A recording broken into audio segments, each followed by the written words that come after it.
Do I take it that Barton and Lodegeist didn't reply? Uh-oh. That might be on me. I may have missed them somehow. Nice catch, Vera. I've just been doing this between other things. We may have to get them in on Monday. I thought I got everybody. There were just so many. I know. Believe me, I know. Well, looks like we have enough to do today. You know what? I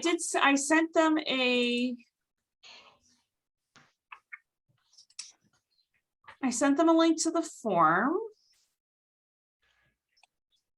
I will call them because you know what? I don't think I noticed that I didn't hear back from them. Let me check the forms while we're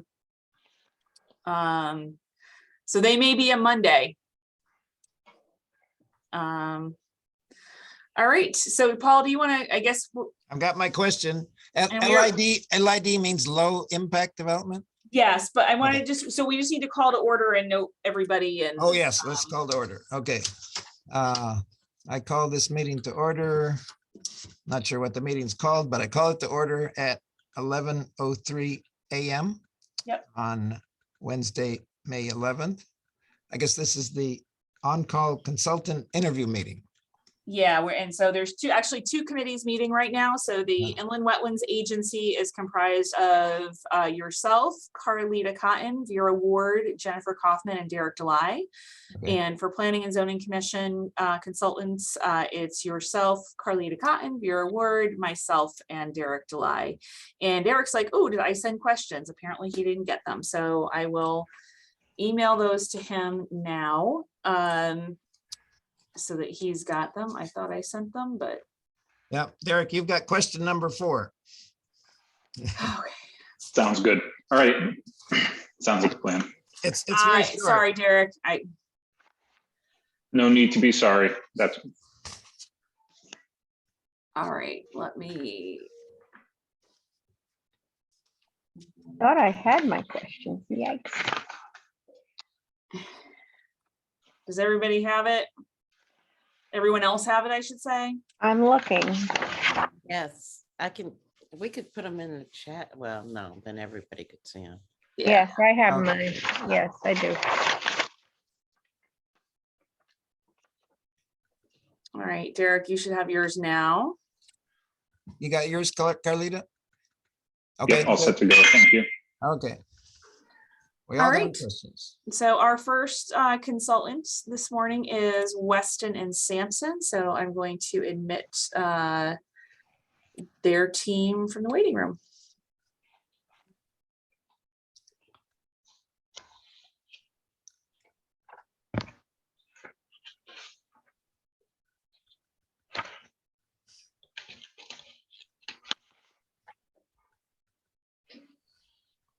Good Paul, do you morning. also want to do the overview? Yeah. Okay. Good morning. Good morning. Hi, everyone. Hi, Joe. It looks like Jeff is still trying to connect. Good morning, Joe. Good morning, Jeff. Hi, Derek. Morning. So Jeff, are you you're getting- a little faint. I can barely hear you. Which one? Is that Joe? Can you hear me okay? Pretty good. Subdued. Subdued, yeah. Joe is pretty subdued anyways. Yeah, it's those types of mics sometimes you got to hold them up closer to your mouth, I've found. Plus the rest of us are all shouters. I could certainly switch. I brought a backup. Bear with me. So Linda, are you going to do the overview or am I? However you would like it. Would you like me to do it or do you want Yeah, to do it? yeah, why don't you do it? Okay. All right. So as long as both Joe and Jeff can hear me. Yep. All right. So just a little introduction to why we are seeking professional and technical services. And I will say, just for the committee's record, Weston and Sampson is currently on our on-call list, so they are familiar with the process.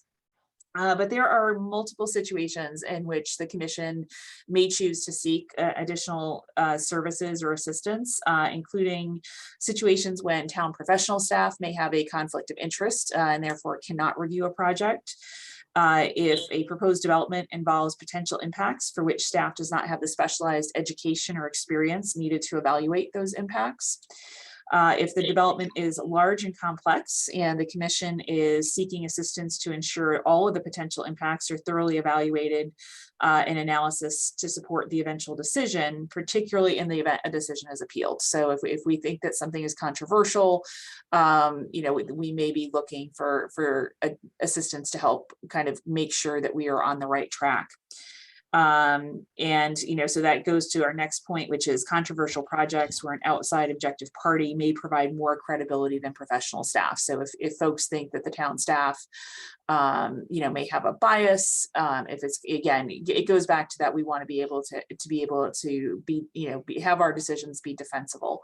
And I'm going to add one to this, and it's staff capacity. So, we are in a time where we have, there's a lot of development interest. So it can just quite frankly be the number of applications that come in simultaneously, or as is the current situation when one person in a very small department is leaving and other folks, just may need some assistance to get everything done. So with that, I'm going to turn it over to you. We do have a series of questions to ask you, but if you want to do a brief introduction, that would be great. Sure. Can you hear me okay? Yes. Okay. Again, thank you everyone for the opportunity to meet with you. I'll keep it brief. You know who we are, but I just thought it'd be helpful to just go through a few quick points. I am Joe Perugini. I have been the primary contact for staff, the go-to person when assignments have come through. I'm also a licensed professional engineer. With me today is Jeff Santa Cruz. He is also our professional engineer and lead traffic engineer and team leader.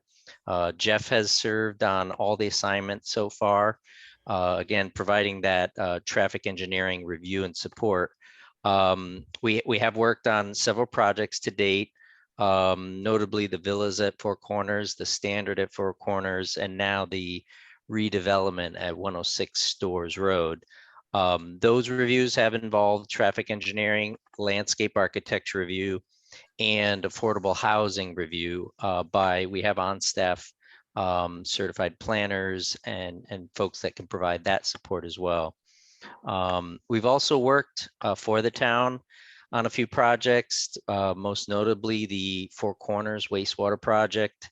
There was an underground storage tank removal and fuel island replacement at the Mansfield Town Garage. So, that type of work is given us an understanding what it's like to work for the town. And we also have some private developments. So not only do we do the peer reviews, but we've also seen what it takes to develop in town, work on the other side of the aisle, be familiar with your regulations, and I think that gives us the experience needed, to provide the support you're looking for. We just additionally, we have other services beyond what we've served so far.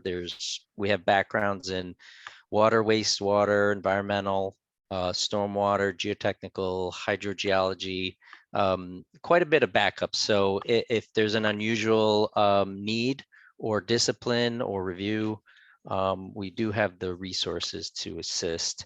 Lastly, we're very proud of the relationship we've built with the town and staff and the trust, most notably. So we appreciate this opportunity to continue our support, and we're happy to open things up to your questions. Okay, good. Now we have some questions for you, and if they seem scripted, it's because they are. We're asking everyone the exact same questions in the same order. So my question is, please describe a complex development for which you have performed similar peer review services, focusing on how you address the following issues and the final outcome. Ensuring that your analysis and recommendations conform to the jurisdiction afforded the agency by statute so as to ensure that a decision is not overturned for agency overreach. Working with town staff representing multiple disciplines and regulatory objectives, which may sometimes conflict.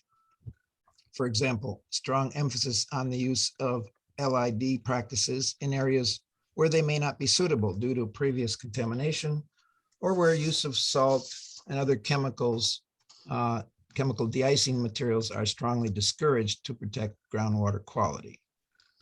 If you've worked on a project that was ultimately appealed to the Connecticut Superior Court, you could use that as an example. Okay, rather than give you an example of a, multidisciplinary review we've done in town, one notable multidisciplinary peer review project that we performed is for the town of Avon. They have a very large redevelopment. It's referred to as the Avon Village Center. Some folks may be aware of it.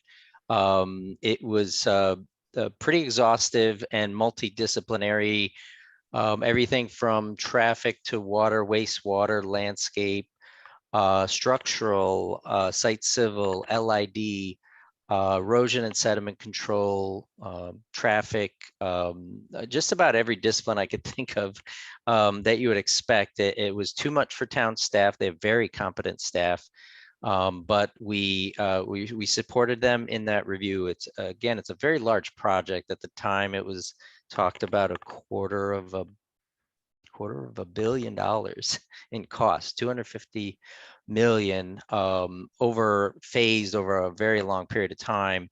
And so we provided that peer review.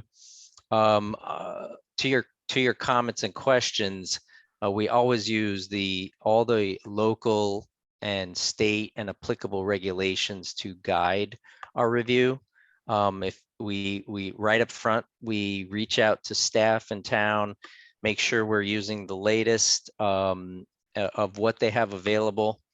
Certainly there's always the backup of state guidance and regulations.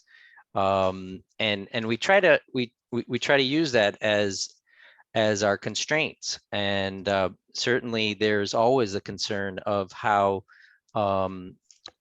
what the legal aspects of that review will be. And we're always considering what is defensible. I myself and one of our licensed environmental professionals supported the town of Thomaston in providing some testimony to support them in a case where they had violations by an individual in town, and we have experience with providing that support.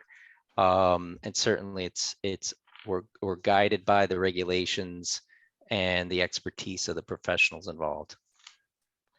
Okay. I would add to that just a little bit on the traffic side, because a lot of communities don't have specific clear-cut traffic guidelines. So obviously we would fall back to CONDOT standards and then nationally accepted standards through agencies like the Institute of Transportation Engineers to guide us in those reviews. A little bit beyond what Joe said is, I also work on peer reviews in other communities throughout Massachusetts. I'm considered an expert witness in Massachusetts, so I have had to go and give court testimony on a couple of different cases. A couple of weeks ago, I was actually in a hearing for a Board of Health for a solid waste transfer station. So we do have the staff that do know what it's like to have to go and defend your discussion, your decisions, which actually helps us to as we write reviews for you. Okay, thank you. Linda, you have a question, right? I think I'm not, Jen and I are alternating on this one. Okay, So all right. I'll go first. What methods do you use to provide clear guidance to both applicants and commission members?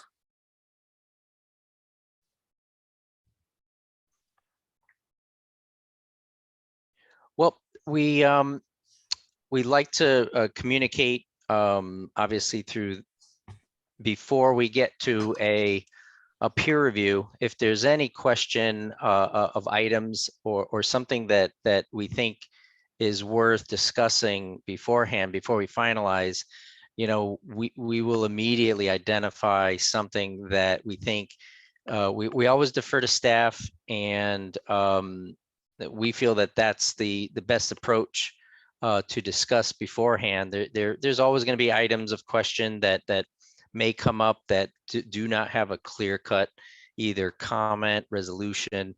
So we certainly want to keep those lines of communication open. And certainly what we do is we defer to staff on any item that may become a question. Thank you. Carlita. Okay, And I say any members can also feel free to ask follow-up questions. Yeah. You don't have to stick to the script. oh, cool. I might have one. If we requested assistance on an application submitted by a previous client, how would you respond? A client of ours? Previous client. Okay. Previous client of yours? Yeah, so we have strong in place guidance and protocols that we communicate regarding conflict of interest. It's something that we take seriously. And if we feel that there's an apparent perceived conflict of interest, we would take the steps necessary to avoid that. We've had instances or situations where that question has come up. We communicate internally to identify whether or not, because not all of us have worked or may be aware of others that have worked together with certain entities that may be developing, and that's something we've actually developed a peer review work group internally. Jeff and I are on that group. We meet monthly. We talk about this. This is one of the highlighted items, conflict of interest, and how to find ways to avoid and deal with something that may be apparent. So we're trying to develop standards for that internally, and it's something that is constantly improving.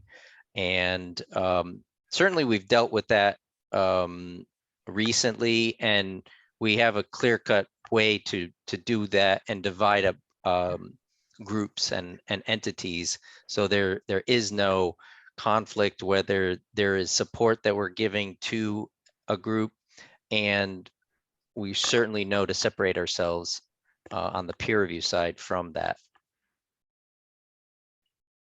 So that's what I was hoping to hear, whether or not you all were talking about recusing yourself or finding other means to address the issue as it comes up.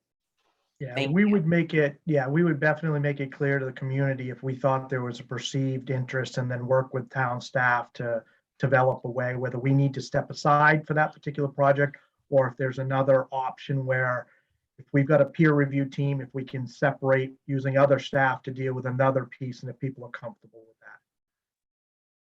So, and I have a follow-up, and I'm going to apologize because apparently it's mowing day and they just started outside my window. Timing is everything, and it's outside Jennifer's door too, so she's dealing with it as well. But so to kind of go further on the conflict, so if you had, I want to ask another question. So if you were working for a developer client, and they were working on a multifamily project in Willington, so not in Mansfield, adjoining town, and we put out an RFP for services for a multifamily project in Mansfield, how would you look at that? Would you see any issues potentially with that, or even if it were in Mansfield? So Yeah, excuse me.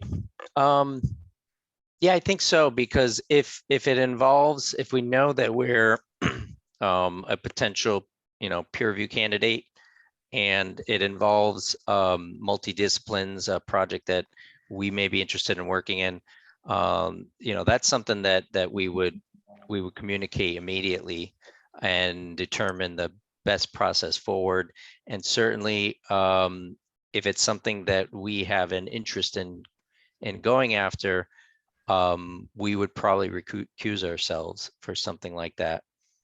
We'd So, also, sorry, Linda, we'd also want to have a conversation with that particular client so they understood the existing relationships that we had with the community, so that they're involved in that discussion, so they know if we have to tell them no, because we need to continue to work for the town, they understand both sides of the conversation.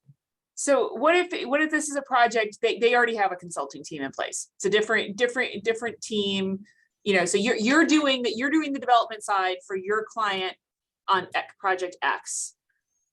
Different company comes in and says, I'm gonna do this project in Mansfield, project Y, and we're asking you to peer review, very similar project, similar market.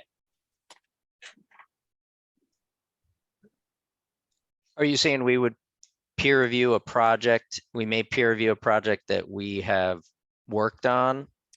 No, I'm She's trying to, saying for I a guess what I'm client. trying to get to is, would you peer review a project that could be in direct competition with your client? So say, Joe, we work for consultant, developer X. We worked with him in this other community and we did traffic, site, everything. Now they're coming to Mansfield with a different consultant team. A different Proposal. developer's coming in. Oh, a Different developer, not even similar the same project. team? Okay. That's what she's asking. And I think that's, again, if you think of it, we work a lot for, say, Condot and then communities. It's that same relationship. At some point, you've got to look at who is your client. Our client is you when we do peer reviews. So we're acting on your best behalf, not that developer, not necessarily that project. But having worked on those projects, we understand the nature of the projects and can provide that knowledge as part of our peer review, in terms of how these site developments go, the parking demands, the operations, things like that, and may be able to bring that information to your benefit. Yeah, and to add to that, we have peer reviewed other consultants that we have partnered with, we've been involved with, but we make sure that we're not peer reviewing them if we're actively working with them locally, and there isn't an existing relationship that we're actively working on. I think we want to be certain about that division of review, that separation from them. Oh, I think I just took Derek's question. You just took Derek's question. Okay, I'm so sorry, I didn't read down the list. that's all right. So we can go right to Vera's question. Well, I have an unrelated question maybe. I see that you have 700 professionals working for you, but they're spread out all over New England and down in the East Coast. How big a crew do you have to draw from on your professional side? Are you both working out of the same office or do you split? No, We do not. I work out of the Rocky Hill office.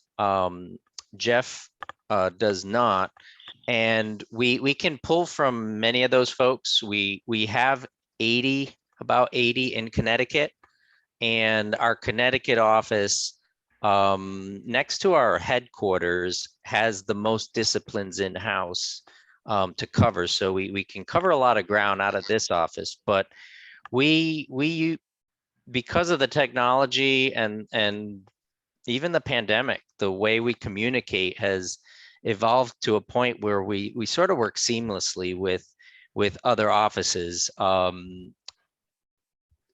We can have multiple states working on the same project or peer review, and we do it all the time, and it really hasn't slowed us down, and it allows us that flexibility. And in this case, Jeff has been a great asset because we have Connecticut traffic engineers, and it does keep that separation, from the work that they might do and he does, and we can call upon those folks when needed. Good. You know, we're all volunteers and we're not experts in how a particular development proposal might impact the community, which is why we, of course, are talking to you. So we wondered how you'd respond if one of your team members or subcontractors was underperforming and giving us clear, concise, and good information to the agency. So if we were in a public hearing, if you saw things were kind of going downhill with a presentation of one of your people, are you present to step in and take charge?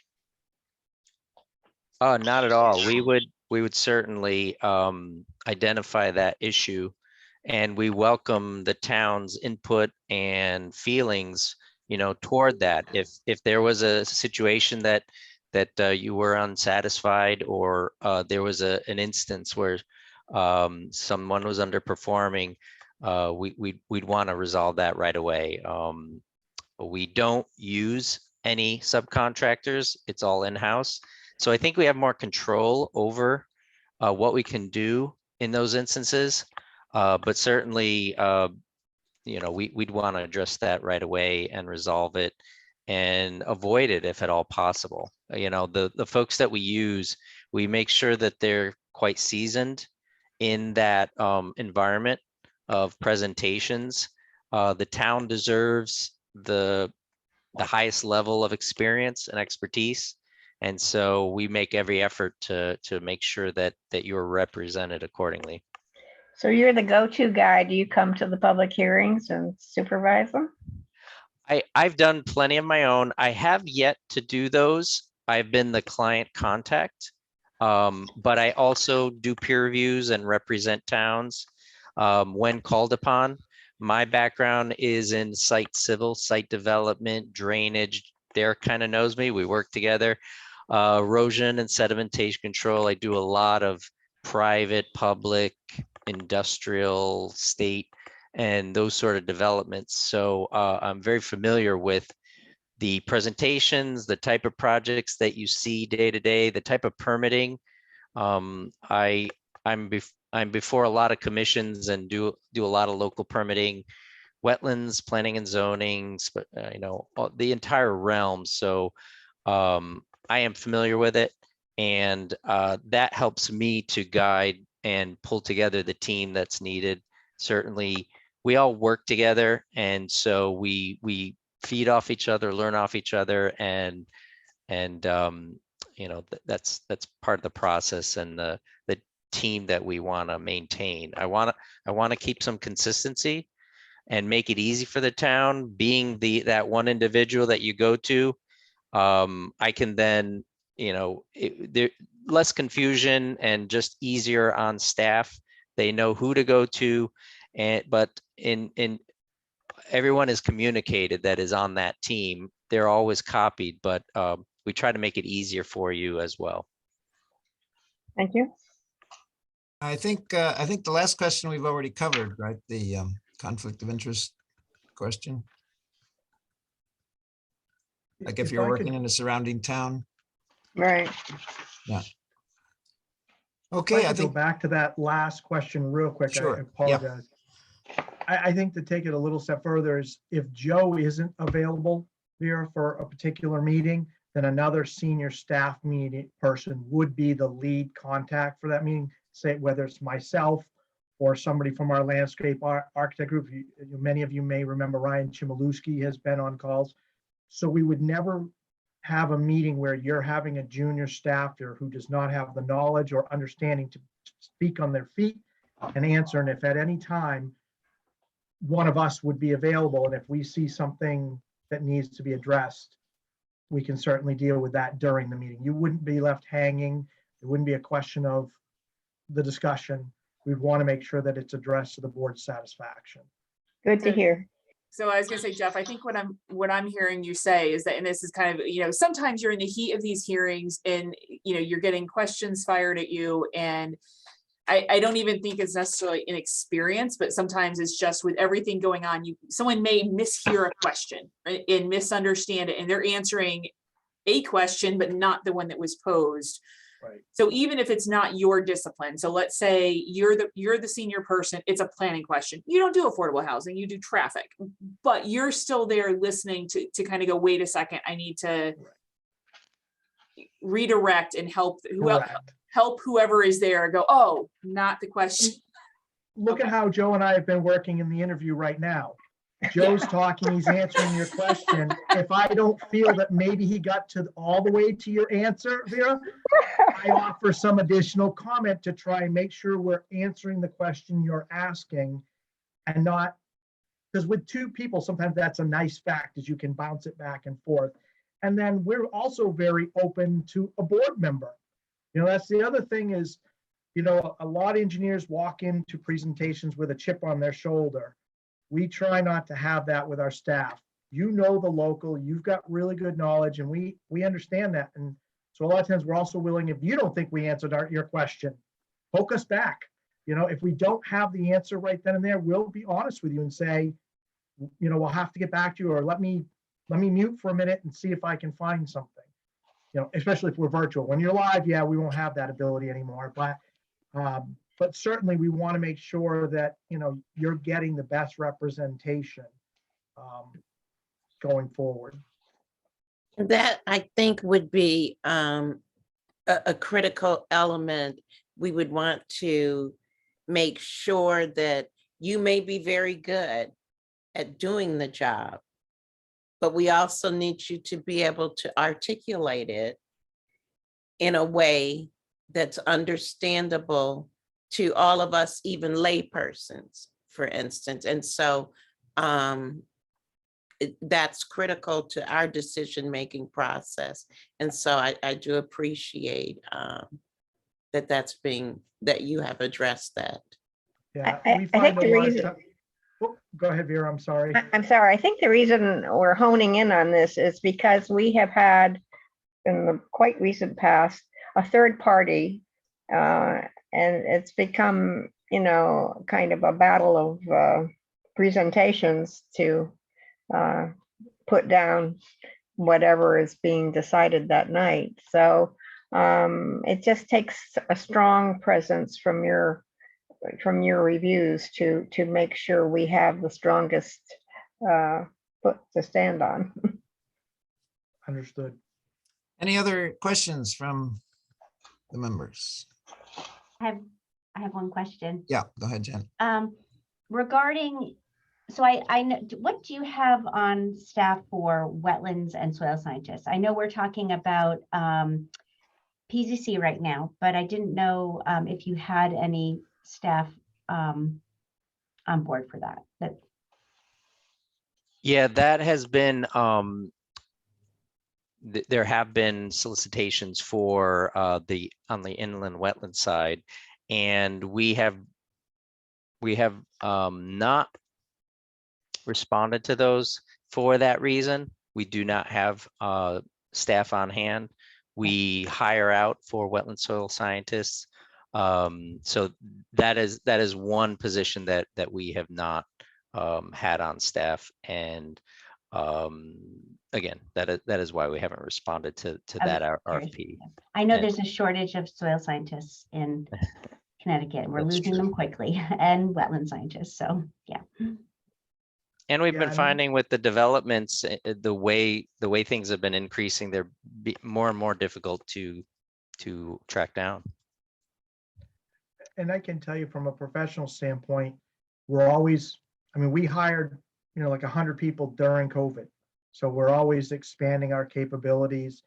If we do have someone, I'm a big proponent for my staff. We keep talking traffic, but I also do roadway design and things of that sort too. So it's not just like I'm the guy looking at the traffic study. I actually do roadway design, roundabout signals, everything. But my thought always is to my staff is, if you're going to be doing work in a state, you should be professionally licensed there. So we're always trying to increase our professional licensed staff in a particular area as well, for the ability to give our clients better service as we're moving forward.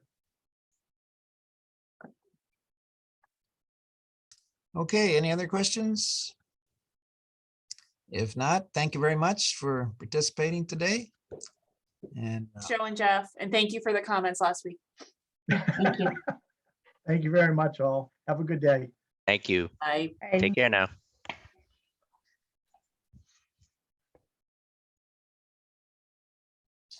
so do we have WMC on deck? Not yet. I'm not seeing anybody in the waiting room. So, well, since we have a few minutes, what time, since Barton and Logidice, it looks like we somehow missed them. I did send them an email with the link, and doesn't look like they submitted anything. So I'm going to have Sandy reach out to them to do an interview on Monday. What times would work for folks on Monday? I think I can do anything. Okay. Is there a preference? You know, we have a 6 o'clock meeting. I'm actually thinking probably doing it earlier if people can, just so that we're not, because I will tell you, I think the public, we have 3 public hearings, 2 of which are being continued. We have one that we are getting a lot of written comments on. I'm not sure how many people we're going to have coming out to speak, but we are getting a lot of written comments. So Maybe late in the morning like this, 11 in the morning. does that work for folks? Kind of, sort of, if you were talking before the meeting, what time were you thinking of? Well, I think I'm thinking we should separate it, just because otherwise, you know, people need to eat dinner. So Right. yeah, so like I'm thinking during the day if people can do it. And if you just give me times at work, we'll reach out to Barton and Logidice and let them know. Are you available around noon, Carlita? I can do between noon and 2. Okay. It won't take that long. It's just one interview. Yeah, it's just one. And then so yep. It'll be between noon and All right, so we'll give them 12:45. between noon and 2 and see what they come back with. Okay. That works for everybody. All right. It looks like Derek had to step out for a second, so I'm gonna wait. It looks like our next team at least has 1 member, and I know at least one team told me that they were gonna be doing it from a conference room, so and it might be this one. I can't, there are so many, I can't remember. So when Derek comes back, we will let WMC Consulting Engineering in, and they are a PZC applicant.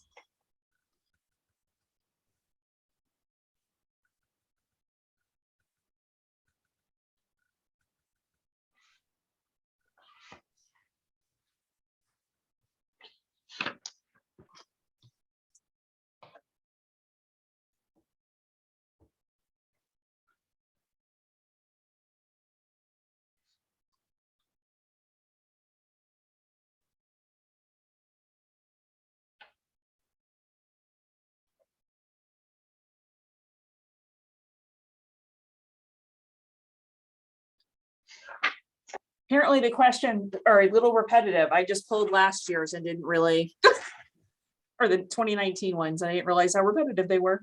So Paul, you want to take question 6 off? Yeah. Okay. And I will not ask Derek's question next time. And actually we're alternating, so Jen gets to ask it anyway. Okay, very good.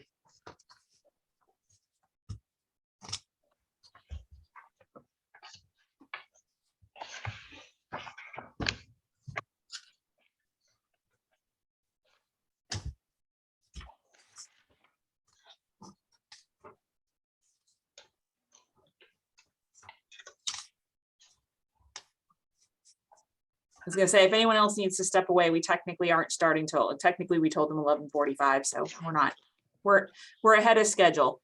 We built in a Okay. buffer between each one. Okay. Linda, I'll have to leave at 12:15 Okay, by 1:30, but I might be a little late. It's okay to come in when I get back. absolutely. And we're recording, Vera, so you'll have access to the recording.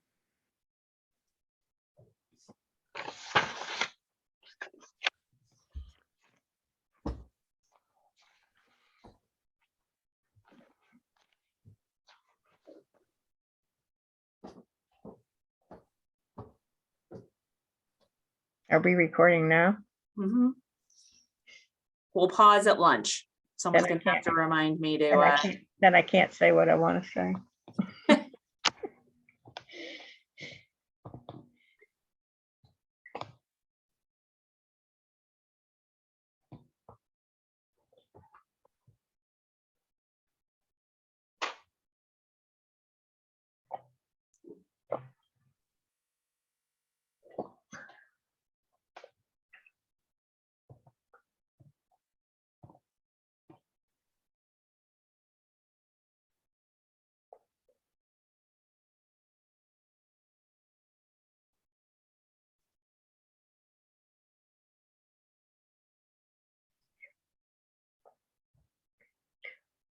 Jen, were you gonna check in with Sarah to see where she stands with everybody?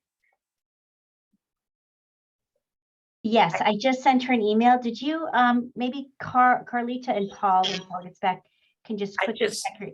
I Did you just get- got the email from her, Jen, so Great, good. Because I I, just emailed her back and so I'll be there. That's fine. I sent out an email to all of the members, just reminding folks to reply to Sarah. I don't, did you get that, hopefully? You just send it just now? I sent it about 10 minutes ago.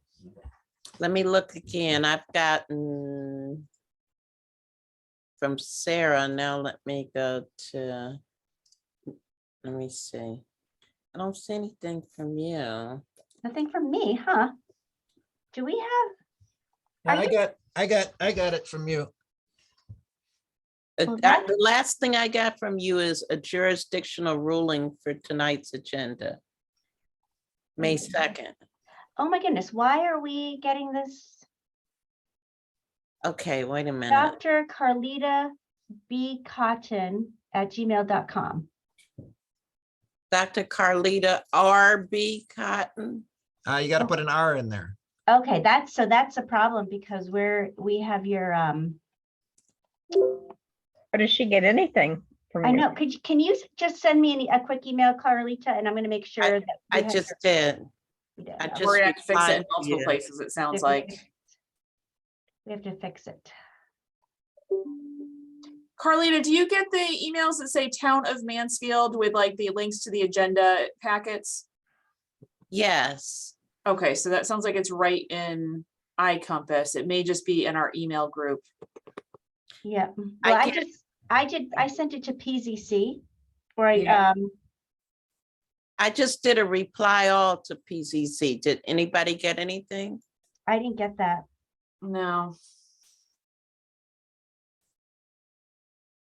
You know what, and I didn't think much about, like, I think I had an issue the other day and I assumed I made a mistake and I just went and, because when I pulled up your Oh, name. Jennifer, you didn't get one from me? No, I did not.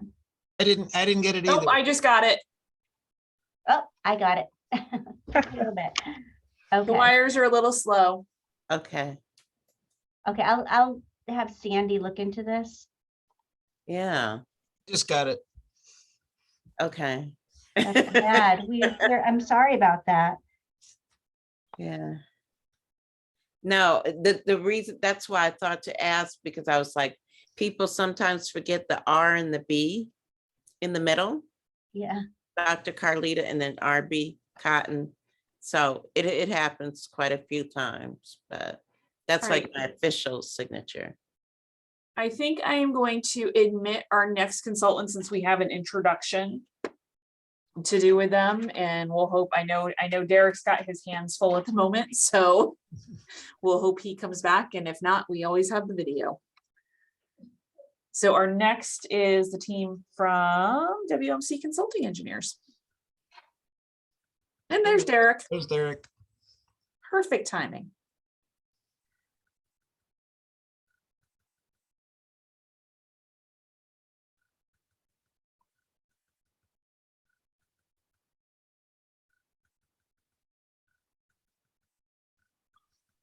oh, there they are in a conference room. Hello, welcome. Hi. Oh, hi guys. Hello. So I think we'll start with some introductions on our side, and then if we can introduce your team, and then we'll have a brief, just kind of overview as to why we're seeking assistance. And then you can do a brief intro, and then we have a series of 5 questions. So fairly painless procedure. My name is Linda Painter. I'm the Director of Planning and Development for the town of Mansfield.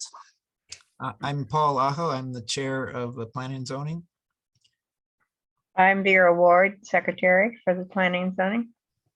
I'm Carlita Cotton, Vice Chair for Planning and Zoning.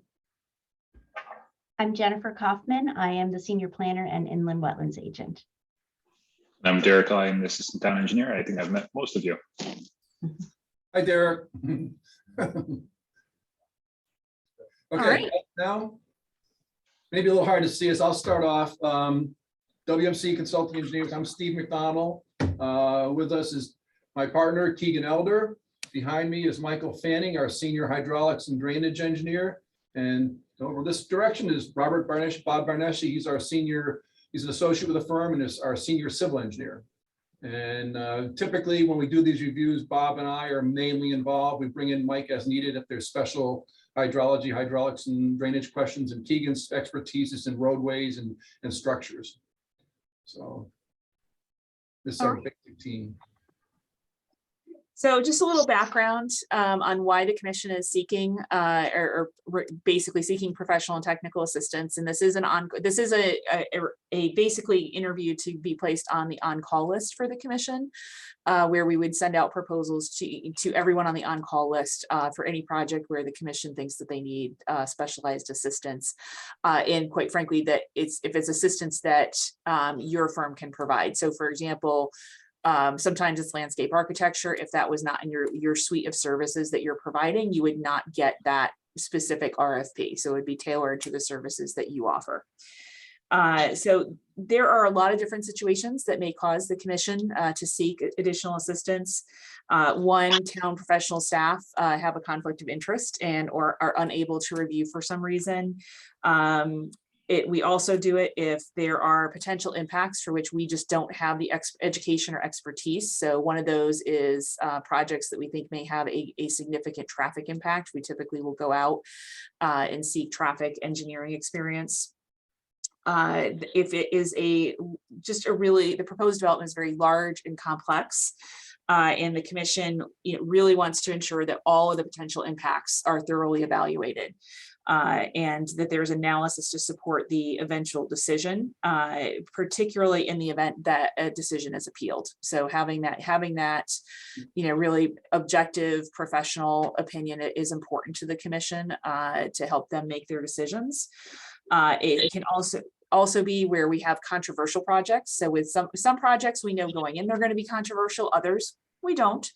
But having that objective third party sometimes provides a little bit more credibility than town staff does, where people may think that there's some type of bias from a staff perspective. And then the last one is just staff capacity. So we are seeing a lot of interest in development right now. If all of those projects were to come in simultaneously, we are still a small town.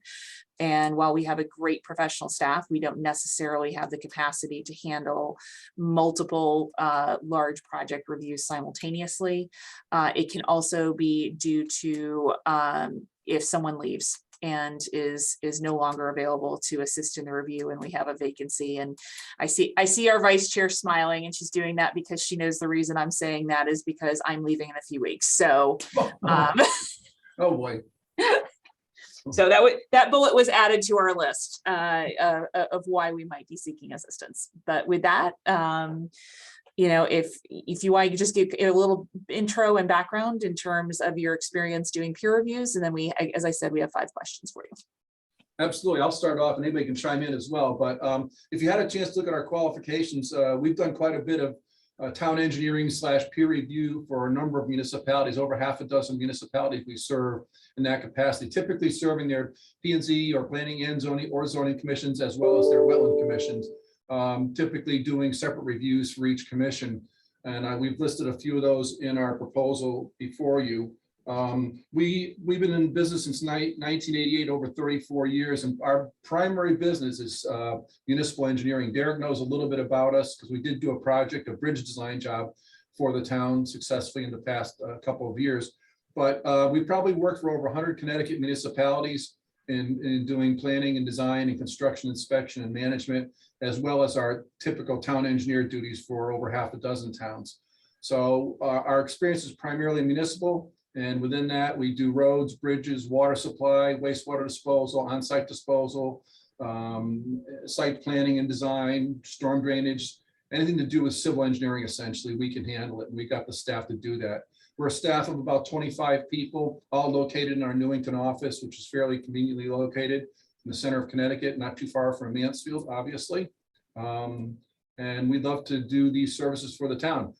We've done it again for a number of municipalities. In regards to our capabilities, anything to do with civil engineering we handle. There are a few in our proposed staffing. We do have a few sub-consultants that we would utilize if needed, and those including geotechnical engineering, surveying, wetlands mitigation or soil science, traffic, and architecture and landscape architecture. But we work with a number of sub-consultants on those disciplines. And for many, many years, we've worked together on a lot of projects. So we can provide those services all under our one roof. But those would be potential sub-consultants to us if that project was involved, or the project involved that type of service, such as traffic, for example.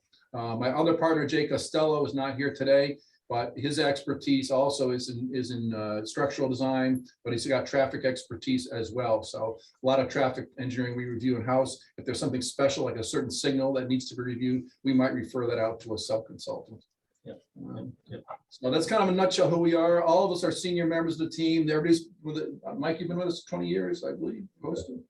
Not quite, I guess, but Bob's been with us over 20 years, Keegan over 20 years. I was one of the founders of the business, 34 years. So our staff is pretty much staying the same, and we have nobody leaving to our knowledge at this point. So we have staff continuity, which is really important for you. And again, Keegan and I are principals, Bob's an associate, and Mike's our senior engineer. So you're getting our high level people involved in your projects for these reviews. And we are used to dealing with some controversial projects. We've served as expert witnesses on some projects, so we've done that as well. And we like to think that we're the neutral, factual, engineering that can provide the commission with the facts they need to make an appropriate decision. So that's a nutshell who we are. Okay, thank you. I'll ask the first question, and it is, please describe a complex development for which you have performed similar peer review services, focusing on how you address the following issues and the final outcome. 1, ensuring that your analysis and recommendations conform to the jurisdiction afforded the agency by statute, so as to ensure that the decision is not overturned for agency overreach. 2, working with town staff representing multiple disciplines and regulatory objectives, which may sometimes conflict.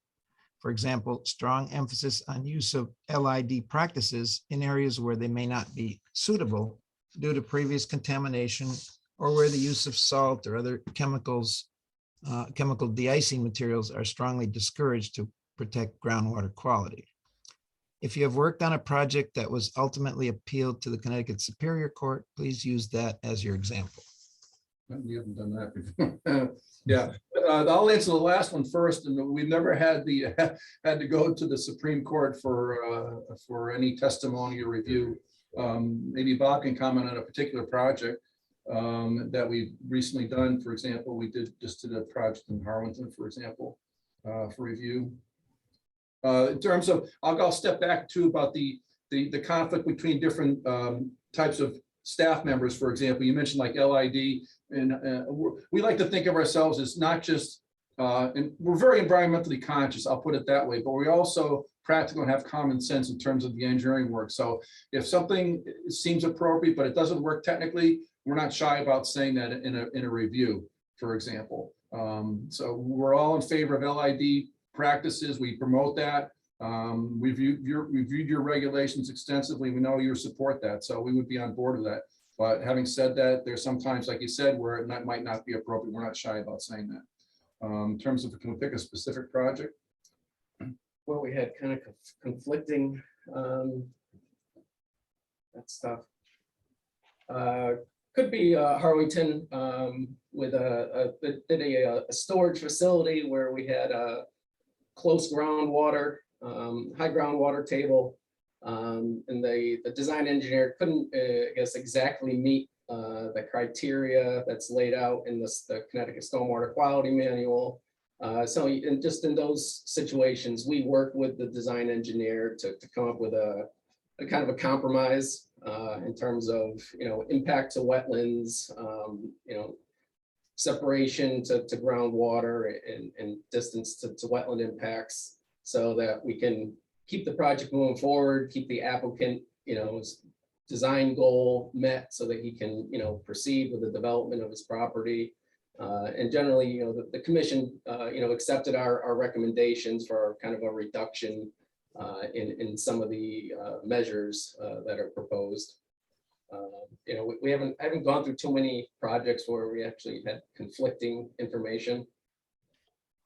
Yeah, I'd have to say, of all the reviews we've done, we very rarely run into a huge conflict. Most of the engineers that we review or accept our recommendations and comply with them.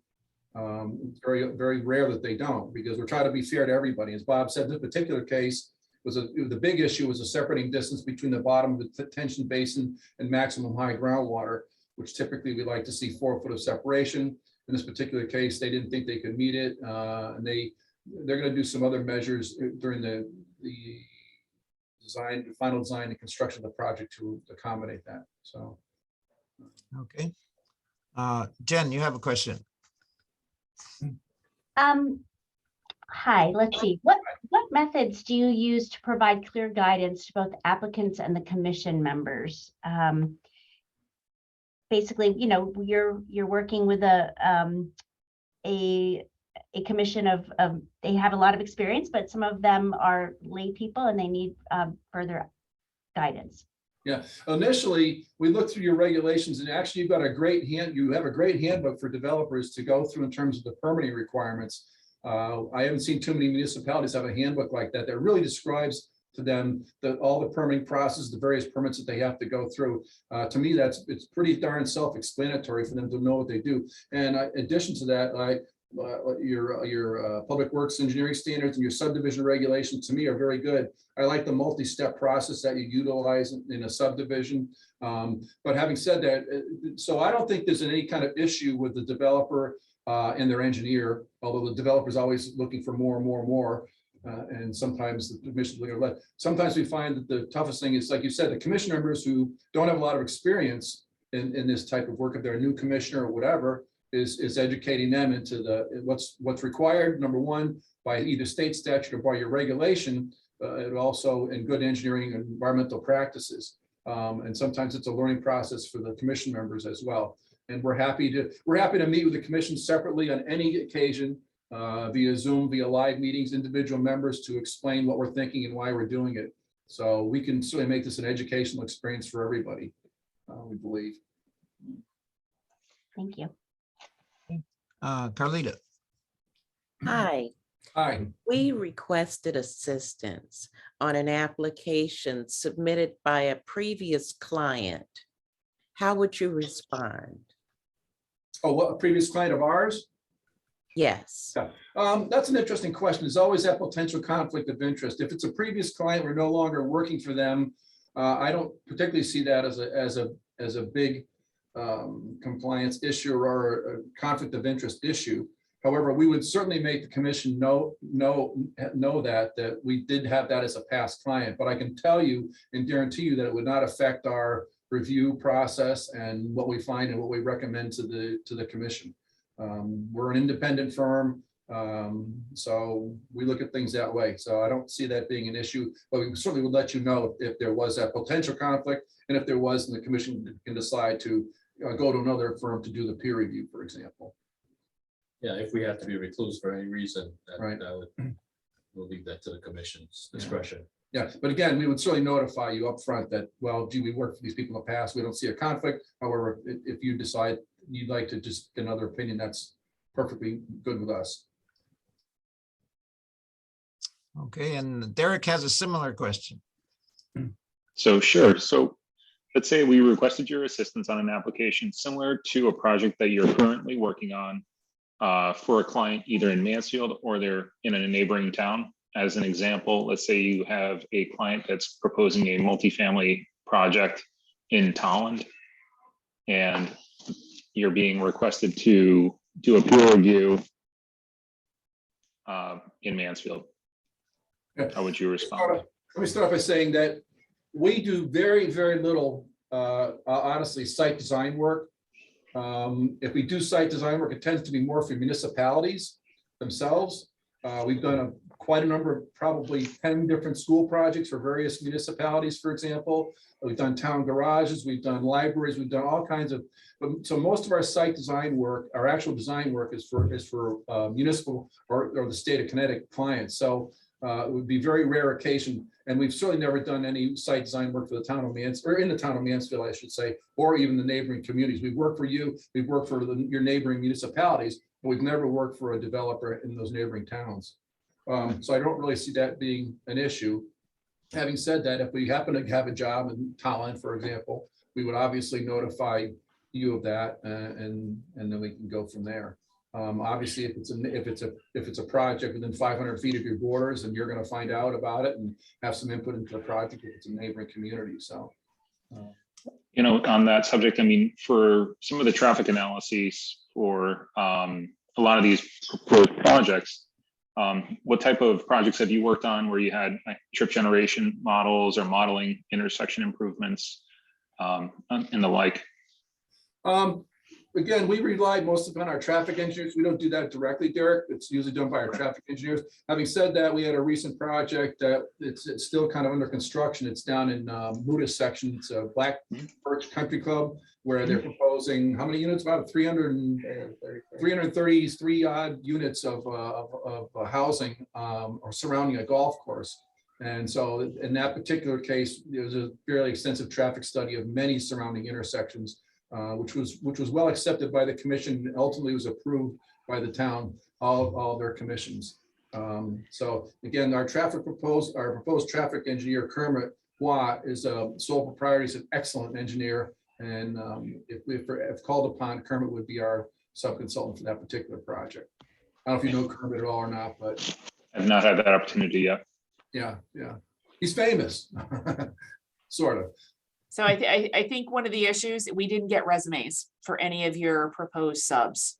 So Okay. that actually, I believe, and I'll let Jen and the IWA committee members speak. I think that was why you weren't called back on the IWA. Okay. So we didn't have the traffic expertise to kind of be able to review. I do have a question because you mentioned that you work mostly for municipal and state clients. Correct. So do you do work for the University of Connecticut? We do not. We've tried, to be honest with you. We've tried to get on-call assignments with them, but we have not been fortunate or unfortunate, as the case may be, to do so. Our state clients we work for DEP directly. We do in their dam safety section and flood management people. We're one of their 4 or 5 on-call dam consultants. So we do work for them, and we do work for DOT. In the past, we've worked for the Department of Public Works for Connecticut, but currently we're not. So currently we're just working for DOT and DE. Okay.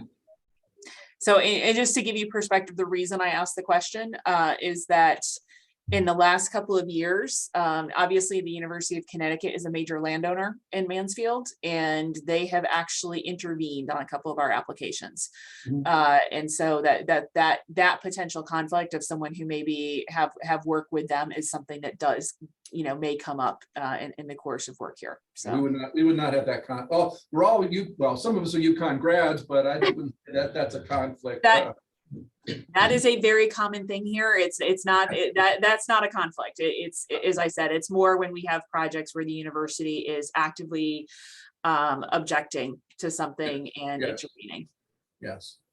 And we've read about some university projects that are looked at by others as well, the towns, for example. So we do provide comments. Yeah, I'm sure. No, we have no conflict with that because we do not work for the university. Okay, thank you. Vera? As volunteers, we're not experts in how a particular development proposal might impact the community. So this is why we seek assistance.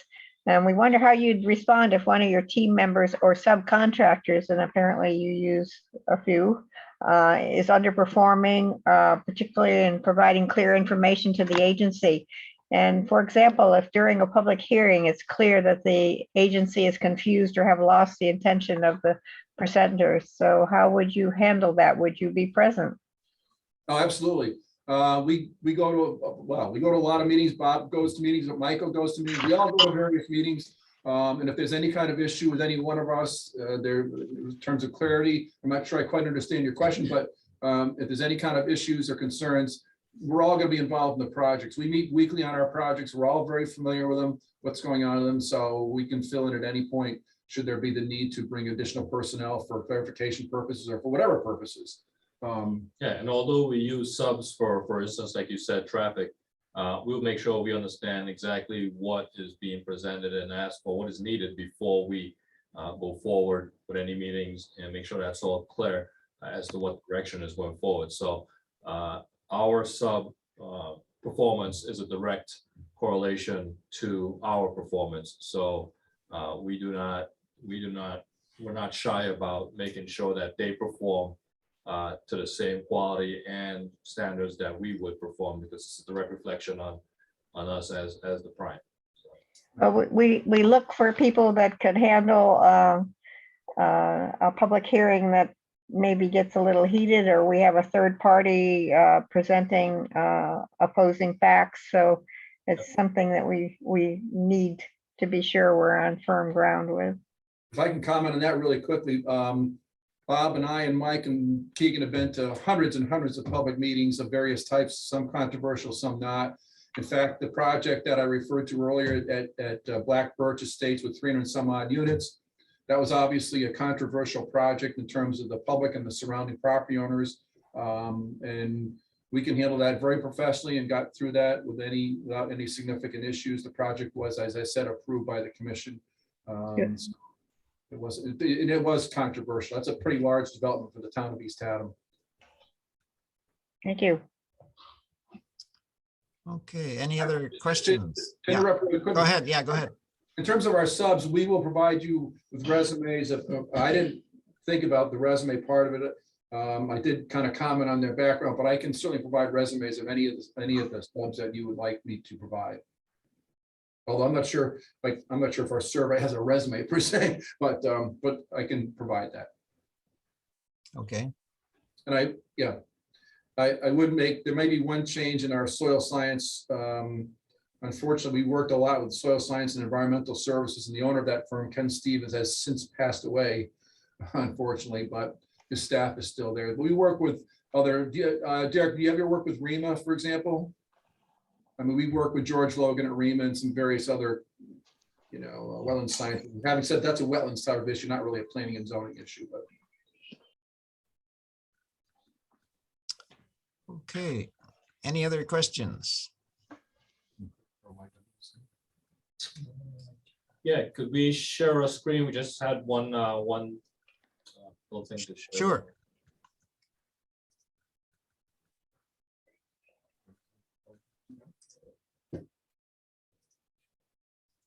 All right. Kind of what we talked about, but it's just kind of a summary of why WMC. And again, as we noted to you, we've got extensive town engineering experience with many municipalities, over 100 Connecticut municipalities.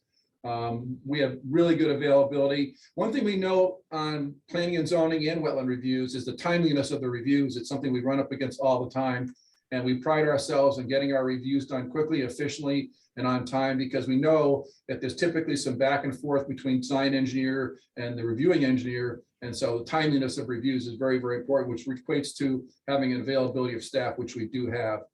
We talked about our range of expertise, so you have that idea. Environmental compliance, even though this is not a wetlands thing, we look in planning and zoning reviews, we really look at the environmental issues and concerns such as low impact development and how that's being handled.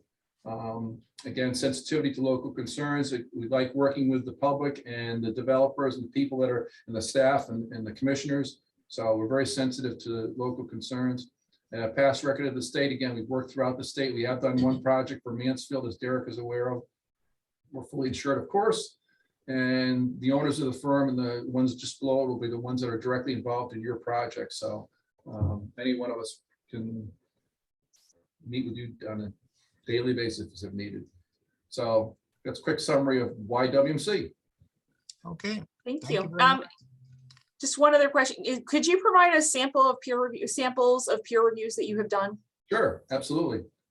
Yeah, I thought about bringing one to the interview to show you, but there are pages of pages of review comments. But I will send you something either later today or first thing tomorrow morning. Great, thank you so much. Send it to you, Linda. Yes. Yep. Yes. Yeah. Very good. Thank you. Thanks, All right. everyone. Thank you. Good to see everybody. Thank you very much. Nice to meet you all. Derek, good to see you.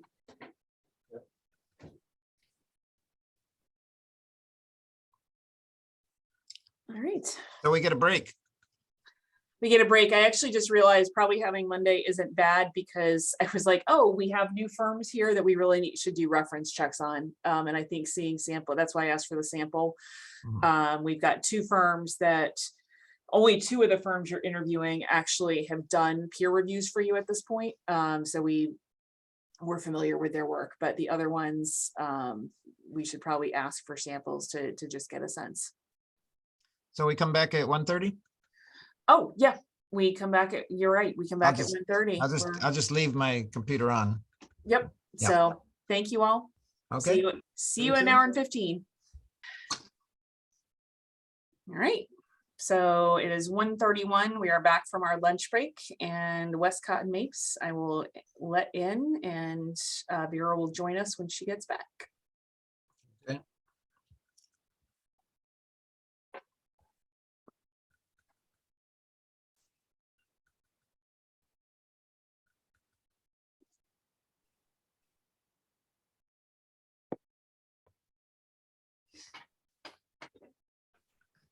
Hello and welcome. Good afternoon. How are you? We're Good, good. how are you? Good. So we're gonna start off with introductions on our end, and you can do introductions. We will do a brief overview of why we're seeking on-call professional and technical services, and then if you can do a little intro about yourselves. And we have 5 questions to ask. So to start, my name is Linda Painter. I'm the Director of Planning and Development. I'm Paul Aho. I'm the Chair of Planning and Zoning. Carlita Cotton, Vice Chair of Planning and Zoning. Jennifer Kaufman, Senior Planner, Inland Wetlands Agent.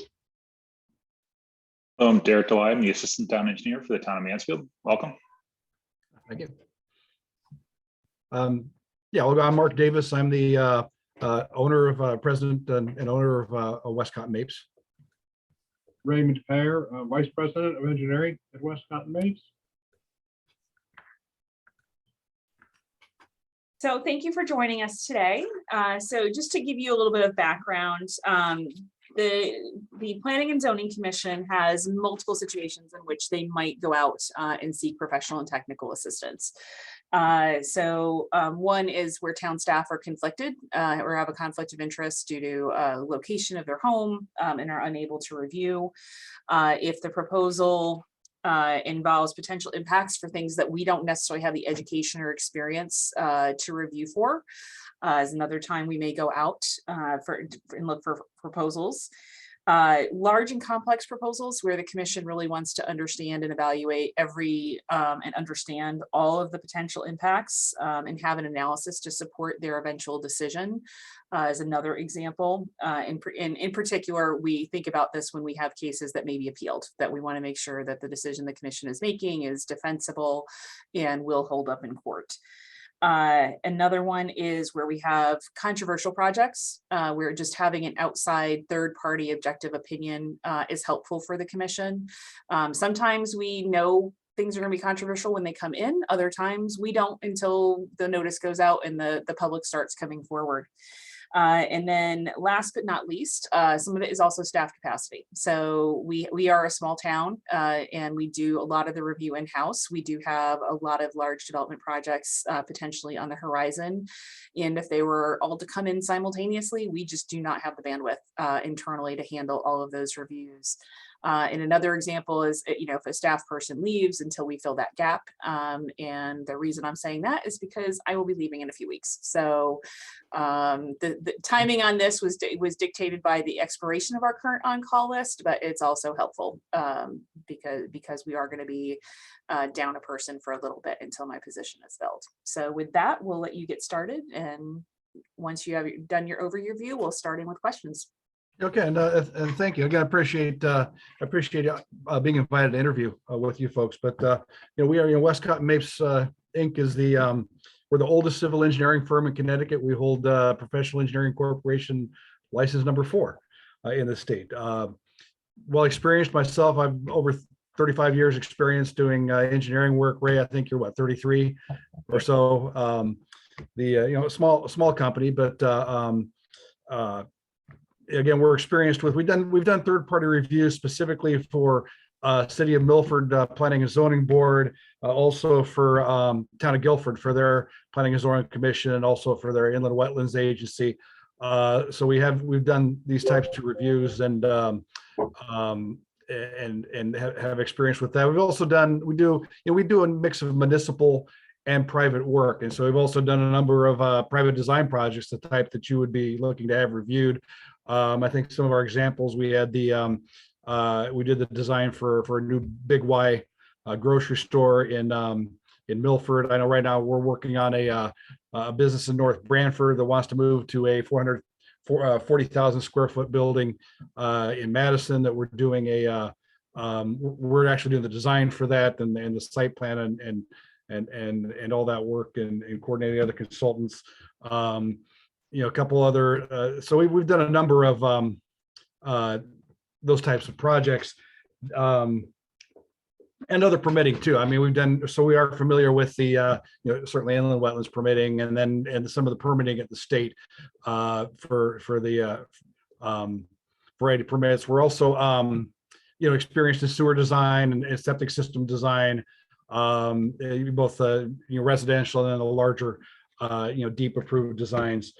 And then one thing I kind of just reading between the lines of the RFQ, and I don't know, maybe if I'm misinterpreting, but I seem to pick up that maybe there's been some confusion about who the consultants are working for. I mean, certainly if we're hired, we're working for the town of Mansfield, specifically the Planning and Zoning Commission. We would view ourselves as part of the team with the town staff, doing the review, and that's who we answer to, and that's who we work with, and that's who we're providing our answers to. I just want to make sure we're clear on that. And then on any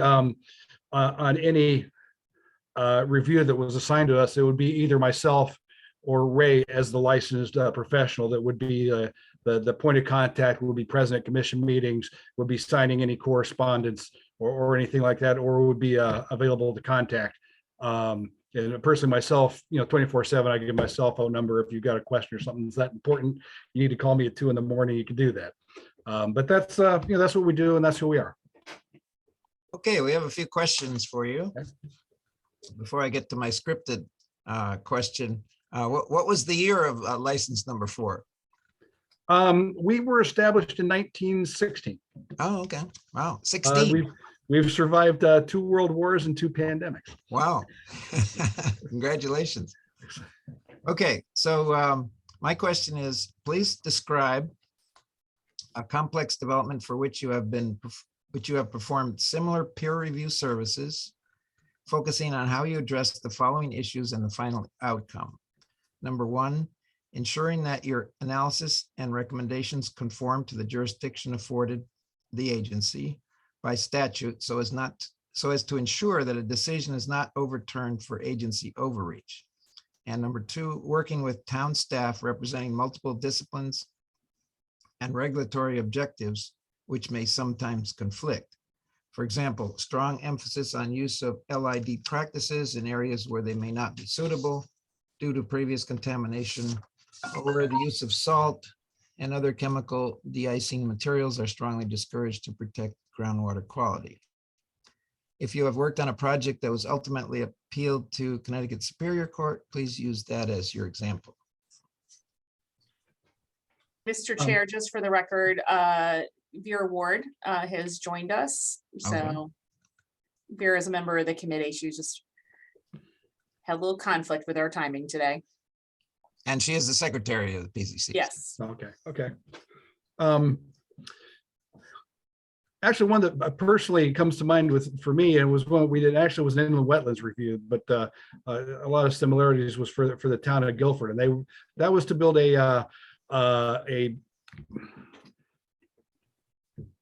kind of a shopping center outlet, factory outlet development. It was on a former rock quarry that they built this. They built like Panera Bread and a couple other, I think, a Michael's and some other things down there in Guilford, right off of the highway.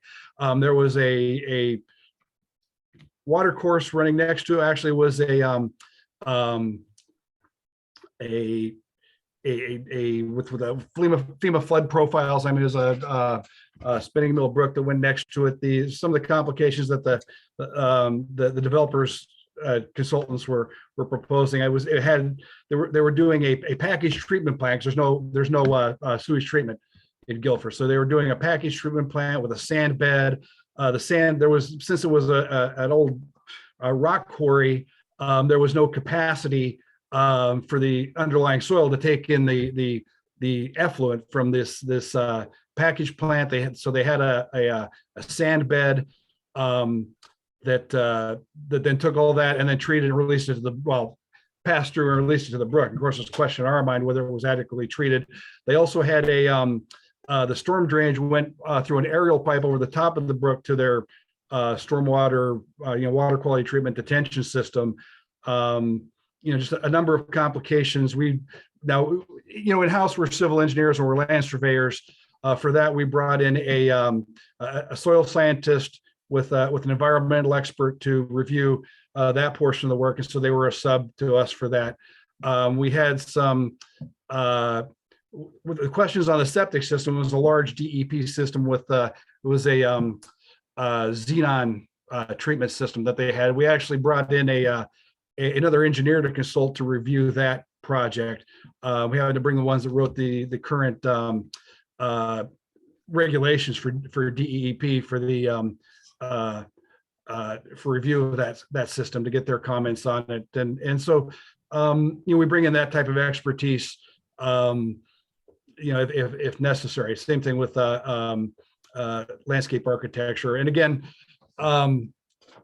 if we need that level of expertise or we need to bring a consultant, then we would want to have pre-approval of any subs that we bring in from the town, and then they would work for us under our fee. And then we would be responsible for making sure they pay us as sub-consultants. But I don't know if that answers your question, but that's an example. I don't know if Ray had another one that he could.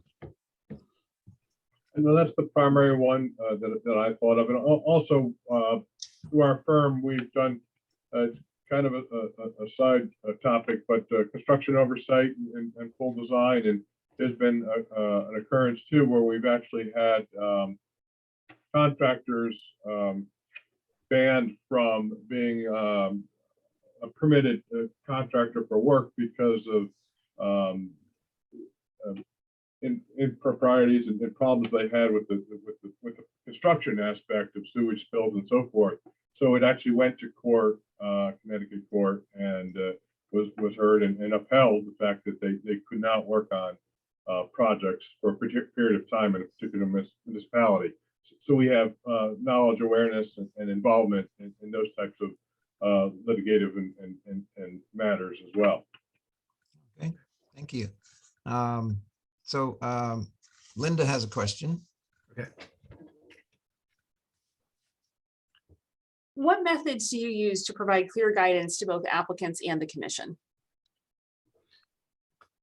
Well, I think first communication and what we put in writing. I mean, we're very thoughtful when we write down. And again, everything, if it's not written, it's not, it didn't happen. And so we make sure that, anything we say or advice we give out is well documented and put in writing in case there's a question, or if it comes up later, or if it needs to go before the judge, there's something written down that explains, what happened, what instructions were given, what information was received. The other thing is, and if we're doing a third-party review, really everything that comes in from the applicant or goes out should come through the town. There should be no, direct dialogue between us and anyone that's made an application. It should be, public information and above board, and should go through so that, everyone's aware. So there's no possibility of saying that, kind of a he said, she said, where things are unknown. And so it's very important to make sure that everything goes through channels, and that everyone's aware and has approved what's going on. Again, it's we're not working for the applicant. We're working for the town and for the commission, and so all those communications need to pass through the town. Okay. So as a follow-up on that, so if you had a technical question for a for the applicant's consulting team, you would want to run that through town staff. You wouldn't just you want to reach out and say, Yep. hey, Absolutely. Absolutely. Yeah, town staff has to be aware. We can't have direct communications like that. At the very least, it's got to be, copied so everyone sees the answers and the questions. Okay, now we have a question from Carlita. Hi, if we requested your assistance on an application submitted by a previous client of yours, how would you respond to our request? Well, first we would have to advise you that we had done work for them in the past, and whether or not we have work ongoing for them in the present, and what the nature of the work was. I can see where there might be circumstances where it may not, if we're not presently doing work for them, that we may not be excluded from reviewing. But if we had ongoing work, then I would think that we would be, but we would leave that decision to the commission, but we certainly would advise you that we had either worked for them or had work ongoing and what the nature of that was. Okay, question from Derek. Thing. So if you requested assistance on an application similar to a project you are working on for a client in Mansfield or a neighboring town, how would you respond? If we, let's understand. For example, let's say you have a client right working on a multifamily project in Towland, which is an adjacent community. All right. And you're asked to review a multifamily development in Mansfield. How would you kind of address that scenario? No, I think if in a neighboring town, well, I guess in any town, it would be appropriate to advise you that we're doing a similar type of project or application. I think anything that could put the town at risk, we would be responsible to advise you of our involvement and what types of projects we would do. Certainly, we're engineers, we do private work. And we do private work in various towns around Connecticut.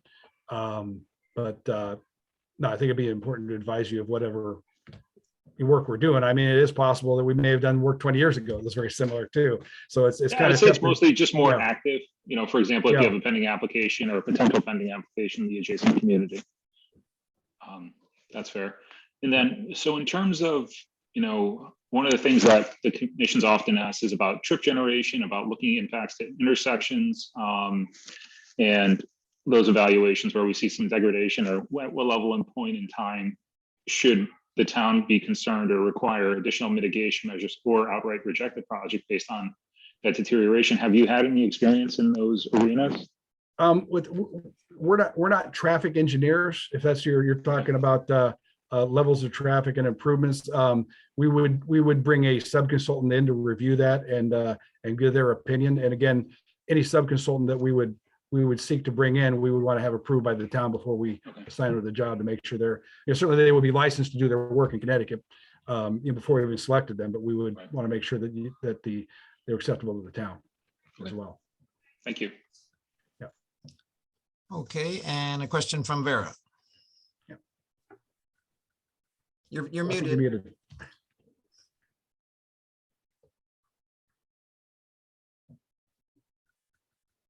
Working on it. All right.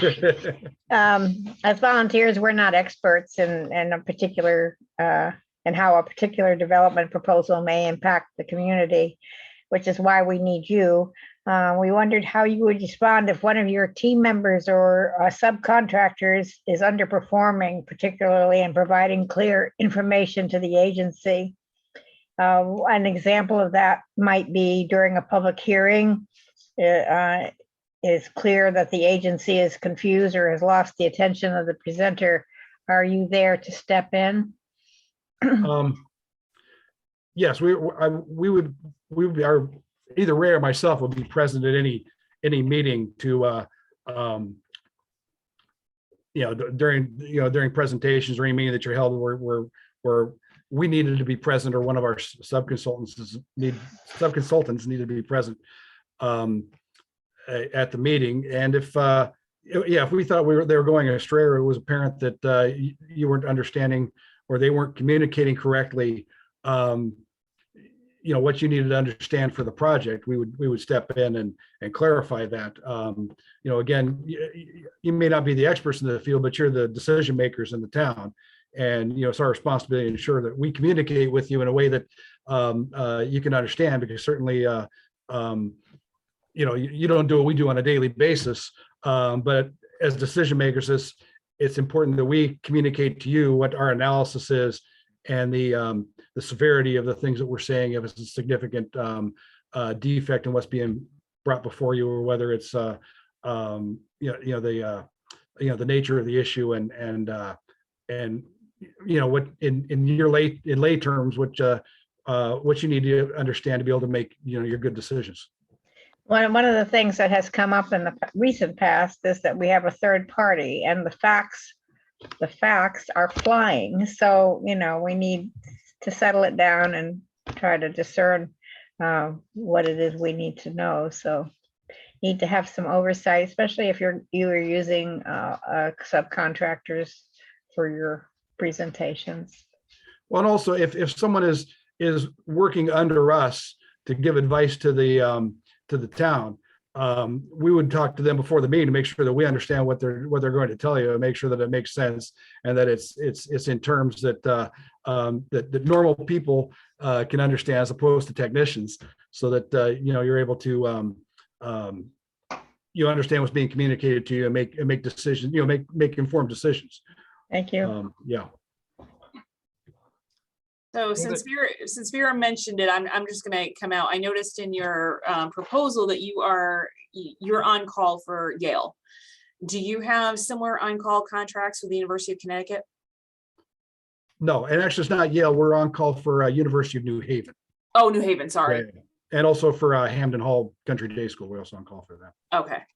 But no, not with University of Connecticut, no. So, and just so you know, the reason we bring that up is because the third party that Vera mentioned was the university. And so they have objected to some of our applications in the past, and our consultants essentially end up being literally kind of, again, that neutral third party, where each party is bringing their consultant to the table, and the commission's consultant is the one that's trying to navigate and provide guidance with all of that coming at them. And we have been in circumstances in the past too, where especially in wetlands, you may have an intervener party come in with a community or neighborhood group, and they'll bring in also in their own experts, and they will have things to say before the commission that again, if we have a differing opinion, or even if we have the same opinion, we evaluate, and we need to also communicate our thoughts on that too, so that you've got our advice as you're making your decision, from all parties. Any other questions? Okay, well, if not, thank you for participating today, and we will. I take that back. I do have a question, Mr. Chair. Okay, go ahead. Can you provide us with some samples of your peer review reports? Samples. Sample peer review reports that you've done, where you've. Oh, okay, yeah. So some that we've sent, yes, yeah, we can provide those where we've for other communities. Yeah. Just projects you've reviewed for other municipalities on a peer review basis. Yeah, that's useful for us to see that. Okay, well, thank you very much. Thank you. Thank you for letting us come speak. Thank you. Good to have you. Great day.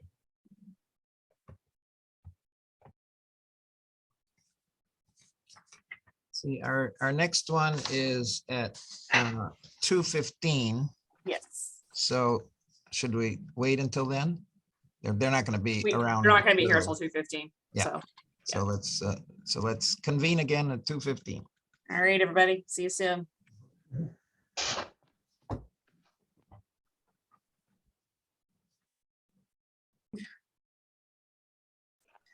All right, we're back at 2:16 p.m. and the next firm is SLR International, and they are in the waiting room. Is everyone ready to go? Ready?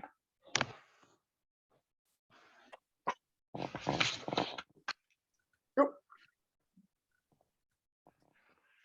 I didn't realize we lost Jen.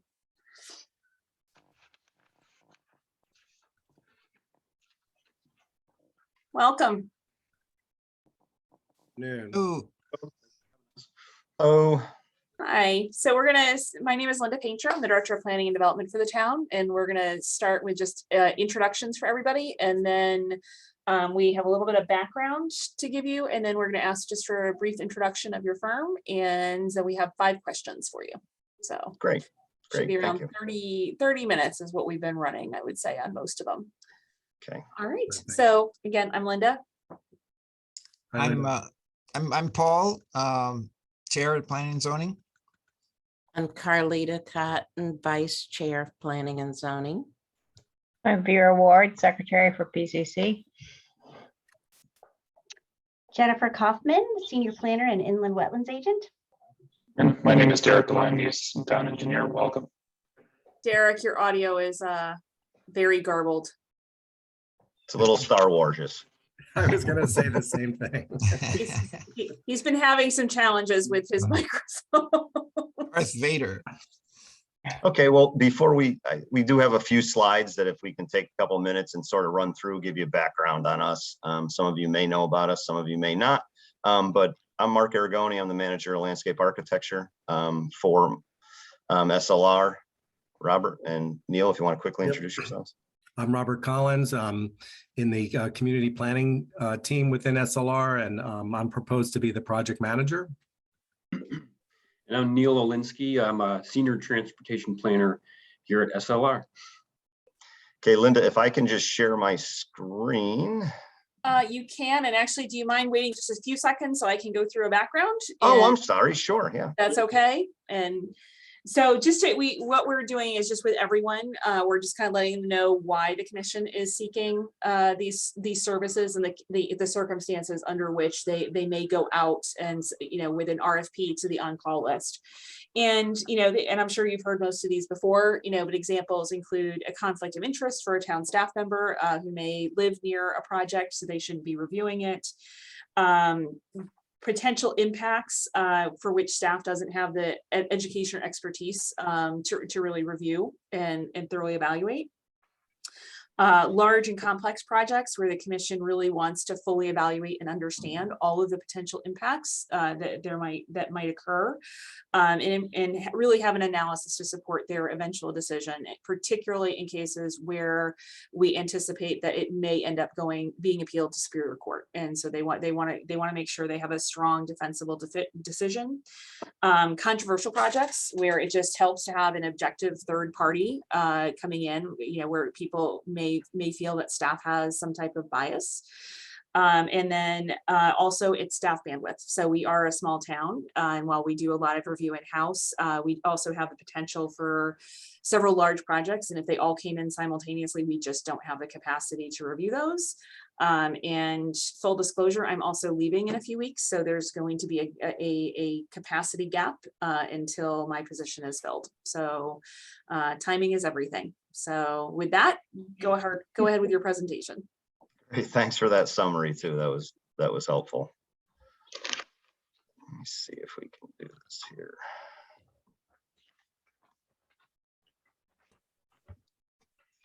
Let me take once or twice.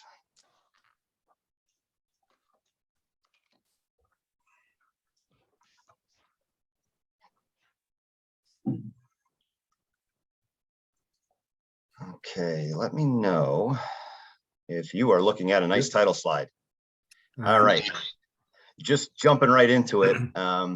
Just a little background on us. Some of you may remember us as Mylona McBroom. A little over 2 years ago, we were technically acquired. We like to think of it as a merger with a firm called SLR. They are a global consultancy firm, but they didn't have any significant United States presence. They really liked what we were doing in our multidisciplinary approach to projects. We like to operate really 50% private clients, 50% municipal clients. So we understand both sides of any potential project, either supporting municipal or supporting private development projects. We're broken up into 5 main service lines. What we're going to really talk about and answer questions about are our engineering, and then our EMPC, EMPA, which is that environmental management and permitting side of the chart you see there. All this boils down to there really isn't anything site development permitting approvals wise that we don't have experience doing and aren't comfortable doing or supporting in any capacity, whether it be a large project, small project. So that just gives a little bit of a background. And then the people we have on this call today, we already introduced ourselves. And then I just want Robert to give you a little bit of a background on the team we put together. A lot of this stuff was submitted in our proposal, so you can go back and review it. But Robert, if you just want to run through this, that would be great. Sure. Yeah. So this is our org chart, and that just kind of shows you the fact that we have staff people that are already kind of aligned underneath of these various headings that you were requesting possible support services or on-call services for. I am a AICP planner, and I would be leading the team since it's related to planning and zoning and coming from the Planning and Zoning Commission. Mark would be a senior advisor that would kind of help guide us on anything that may be needed, but we would be supported by also landscape architecture, my other team members within community planning, transportation engineering analysis that would include both transportation engineering as well as transportation planning.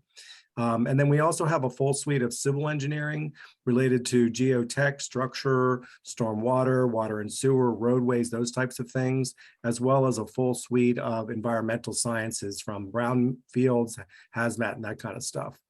On-call services, we have a lot of experience throughout Connecticut, which this slide kind of shows. Multiple types of small towns to larger towns to even some COGs that we are currently working with and supporting. Our on-call process is, we kind of have a flow chart here, but really it's about the customer service and connection with the town staff people as well as the commission members that we would be working with, but we really just have a project initiation, which is pretty standard as far as getting an understanding of what it is that you actually want from or need from us, then actually going through and actually doing the specific project. And we have a series of steps of how we would execute that and review it. And then finally, we would close that out by, bringing you the finished product and being ready to have a review meeting, or whether it's something that would just stop at the staff level, or whether it would be something that we would actually be presenting or at a commission meeting or something like that. Yeah, and I think what it all comes down to is our big goal is we go into these projects thinking, well, we want to have a relationship developed so that you, the town staff, Planning and Zoning Commission, Wetlands Agency, whomever it may be, understands that, oh, SLR, they're very flexible. I know we can get them to look at this one small project. And if it turns into something bigger, we don't have to go get another consultant because I know they can handle it too. For instance, we had a project recently where we started looking at a project just based upon some engineering and some stormwater. And it turned out that we ended up looking at some air and noise impacts, which thankfully with the joining of SLR was very strong historically in air and noise. So if there's ever a project that needed some air and noise modeling or support, that's something that we can handle. So our goal is really to develop a relationship, be able to work long-term on projects. We've kind of already run through our team specializations, but again, community planning would be the primary through me, but we also have landscape architecture and the transportation planning and engineering, which we feel are kind of the three, probably the biggest pillars of types of support that you probably would be needing. And we would be ready to jump into any one of those types of projects that might come up for review or based on the various things, Linda, that you mentioned. But then we have a couple of recent examples too that Mark's going to go through. Yeah, I mean, we did submit quite a few project examples and relevant experience, but pretty recent, Beacon Falls, smaller town, we've developed a good working relationship where We've actually ended up designing some roadway improvement projects that sort of started with doing some town commission reviews. They too had some staffing deficits. They had some turnover in their engineering department, things of that nature that we know happen. It's nice to have it consistent. And Linda, very nice to hear that you guys are thinking about that, boy, you might as well get some consultants on board that may have a little bit of a longer tenure, that you can have a comfort level going back and forth. So you have some of that historical relevance that can be developed over time. Beacon Falls is a good example. Enfield has been a pretty long-term relationship, which we just wanted to highlight, that they have kept coming back to us for more and more, from ending up designing trails to doing some park master plan projects where some old schools got closed down, and then potentially giving them third-party review support too. So we just wanted to give you a new one and one that's been long-term. Obviously, you are probably familiar with us from when my team worked with you last year to develop the affordable housing plan for Mansfield. I know that was a successful process, and so I know that you're probably already familiar with our work, but we wanted to just highlight that we have a recent project that we have worked on. But we also have others too that Neil's going to kind of run through real quick. Yeah, thanks, Robert. I mean, recently we've been and we are still involved in some work with UConn where we're working on their active transportation plan, and not to mention we've worked directly for the town not too long ago where we worked on in support of the Southeast Elementary School project, which initially started as a traffic study. Our involvement and turned into some roadway and signal improvements that we try to keep very context sensitive to the area. So yeah, a lot of good stuff going on. And that we were trying to shoot for 10 minutes. We went a little bit over, but yeah, SLR, MMI, we feel like we're still doing the same thing we were doing that we've been doing since the early 80s. I've been with the firm for going on 27 years now. So feel like there's some good context there, being able to put the right staff with your right type of project. So whether it's a quick go out and verify wetlands and get Megan Raymond or Matt Sanford to go out there and double check a wetlands delineation or look at wetlands impact, whether it's impact to a riverine environment, we can do that, or whether it's just checking zoning codes on a project. We feel like, we're here to support you, and we're happy to answer any questions that you may have. Okay, thank you. We have some scripted questions. We may have other questions as well. So I'll start off.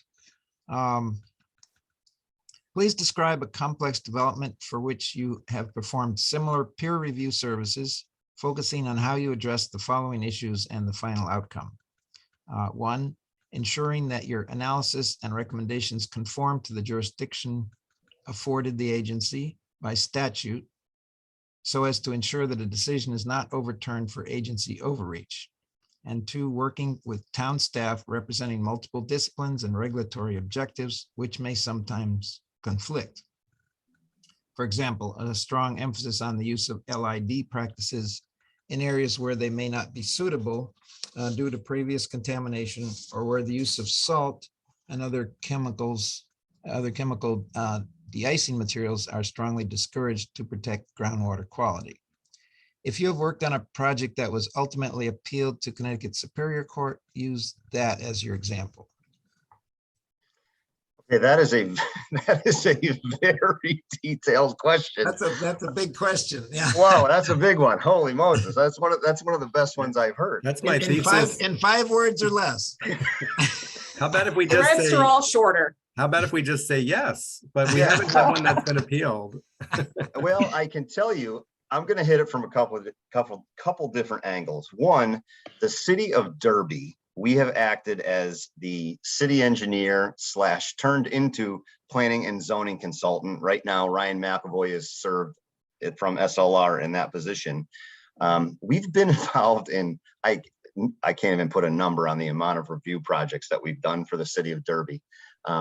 Many of them having to revolve around brownfield remediation, large scale development projects coming into their downtown with a definite change in town staff, where Ryan McAvoy's office is within earshot of mine, and his phone rings multiple times a day dealing with residential fence installations being too close to the property line or turned the wrong way, to dealing with 200, 300 unit apartment complex projects, and that he really has been able to navigate and guide a ever-changing staff at the municipal level, which we know can be difficult, and give them the professional guidance to keep them out of trouble, follow the guidelines, follow the approvals processes. So a specific project, I know I'm not really answering it with a specific project in that particular sense, but the city of Derby has been one in which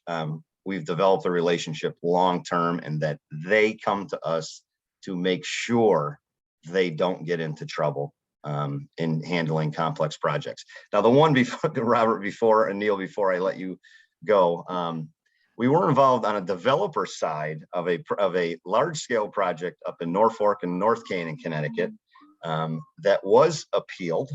It was a New York City developer who came in, wanted to build a golf course.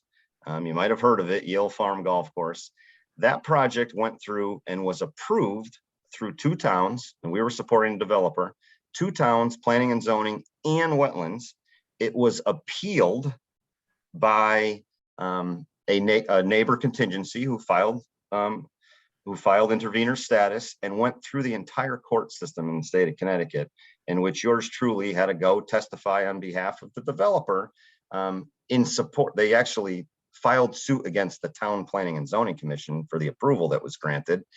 We went through the approvals process, and that was thrown out eventually, and the approvals were withheld. So that was a very specific project where, although we weren't supporting the town in the beginning, we ended up quasi supporting the town through the lawsuit. So those are 2 general examples. I don't know if Robert or Neil, you Yeah, I was just going to add some stuff. I mean, mine's probably kind of broad brush too, but one of the things I wanted to just let you know is that, as a professional planner that has had a long, career with lots of experience, one of the things that I learned in the very beginning of my career was just as a planner, a professional planner, we know a little bit about a lot of different subjects, and we know the right people to bring to the table. We make great project managers, and I think that's one of my biggest strengths. And then having a wealth of all these other support teams and divisions that we have within our company, we bring a lot of the right people to the table so that the right questions get asked up front or the right reviews get asked. So I think that's what's led us to a lot of our successes with our reviews, so that they've gone down a positive path. And obviously communication is also very crucial in making sure that we're communicating that very clearly. We make ourselves available for questions. We make ourselves available, to the Planning and Zoning Commission so that they can ask a full range of questions, so that we can kind of head off those issues that you mentioned as far as like inconsistency or conflicts between different reviews or something like that. Well, we have the team members on board so that we can work out those conflicts ahead of time or bring them to light before we get to a commission meeting or an appeal or something like that. Okay. Yeah. The only thing I'd add is, we're always following the ordinances, the regulations. If it's a state road, we have to we have to follow the state's design guidelines, signal design guidelines. So we're always following that in accordance with the rules, really. So. Okay, Jen has a shorter question for you. Yes, much shorter. What methods do you use to provide clear guidance to both applicants and commission members? Let me just jump in. So I'm going to say Robert sort of hit upon it, and I'm glad we're able to sort of hammer this home. I had mentioned early on that we love to have a balance of about 50-50 private clients and municipal clients. We have been on the other side of representing a private client going through planning and zoning or wetlands or zoning ZBA, and getting third-party comments back 5 o'clock the night of a public hearing. There is nothing more frustrating on that side of the equation. So when we put the other hat on and support municipal third-party review projects, what we strive to do is have early and often communication. just looking at our on-call process, understand what the scope, understand who the team members are, and start that process, even if it's with an introductory meeting or a presentation from the applicant, to understand and not wait till the 11th hour to generate comments on a project that then lengthens an approval process and leads to more confusion. So because we've been on both sides of the equation, what we love to do early and often communication, following all the rules of communication, while the project is open, while public hearings are open, having dialogue back and forth to understand, all right, how can we get to a point where a project can be approved by a commission and the commission can feel very comfortable like they're not being taken advantage of, rather than just waiting till the 11th hour, slamming 4 pages of comments on an applicant and just exacerbating maybe a tense situation. We're all for working through things, trying to get to a place, if it can be. In some cases, it can't be. And then we have to have the full support and technical backup. But that early and often communication to avoid a stalemate at the end of a project that's leaning toward a lawsuit, something that we really love to try to avoid. Yeah, the communication factor, I already mentioned and marked it too. I can't stress how important I feel that is. And, you know, I've worked on the public side as well as the private side. So I have a good understanding of what the perspective is coming from the public side. I mean, I've worked for a small town, I've worked for a county, and I've worked for a large city. I've also worked for a small consultant firm to a large one. So I have that really good experience of like looking at, you know, what a town or a city might be looking for as far as guidance, and having a really good understanding of that because of being a seasoned planning professional. So, you know, I welcome, you know, bringing that kind of expertise to you and your projects that you might want us to be reviewed. Thank you. I have just another question, a side question.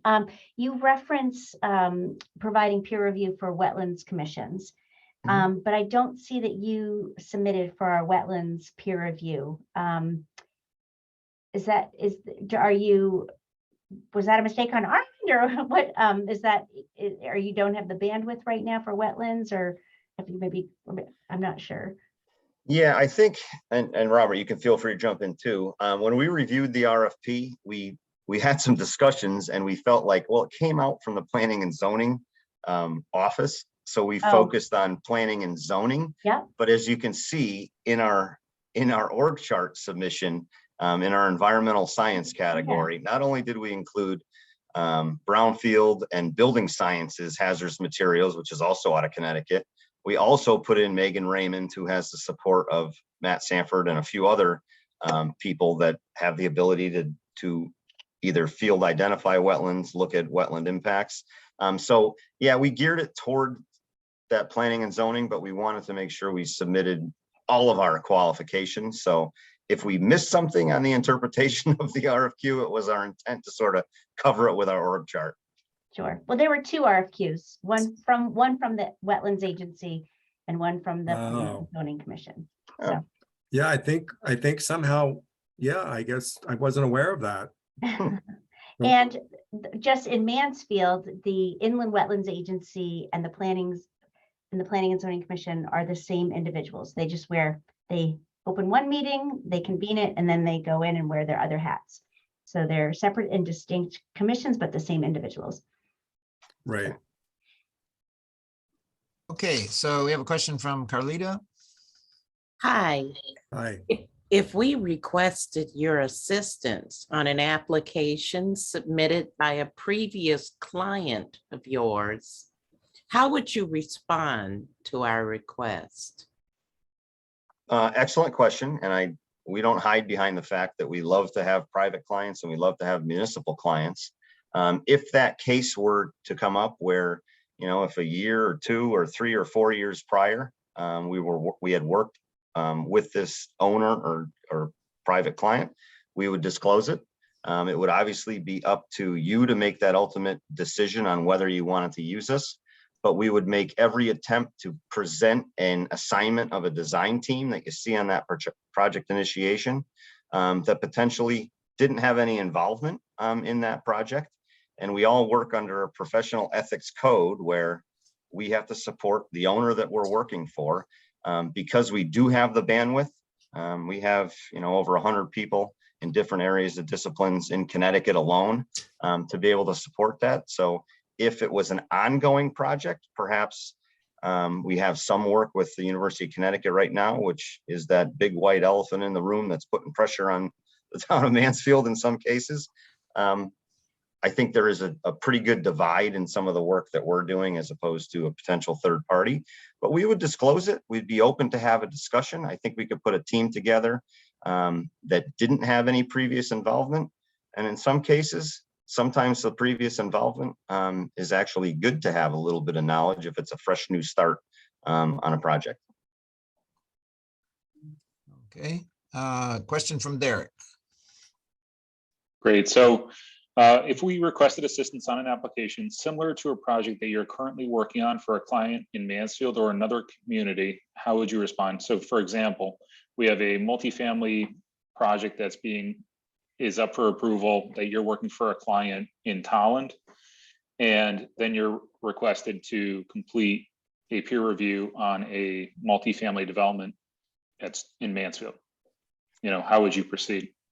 Yeah, I would say sort of the same answer that I just gave. We would look at project teams and figure out, we may be working on for that client in the other adjacent town, whether it be Tolland, and it may be a small residential development with limited conflict, relatively easy project where it probably wouldn't have any impact. If it was highly contentious and a very large projects in a neighboring town, we'd have that discussion right up front.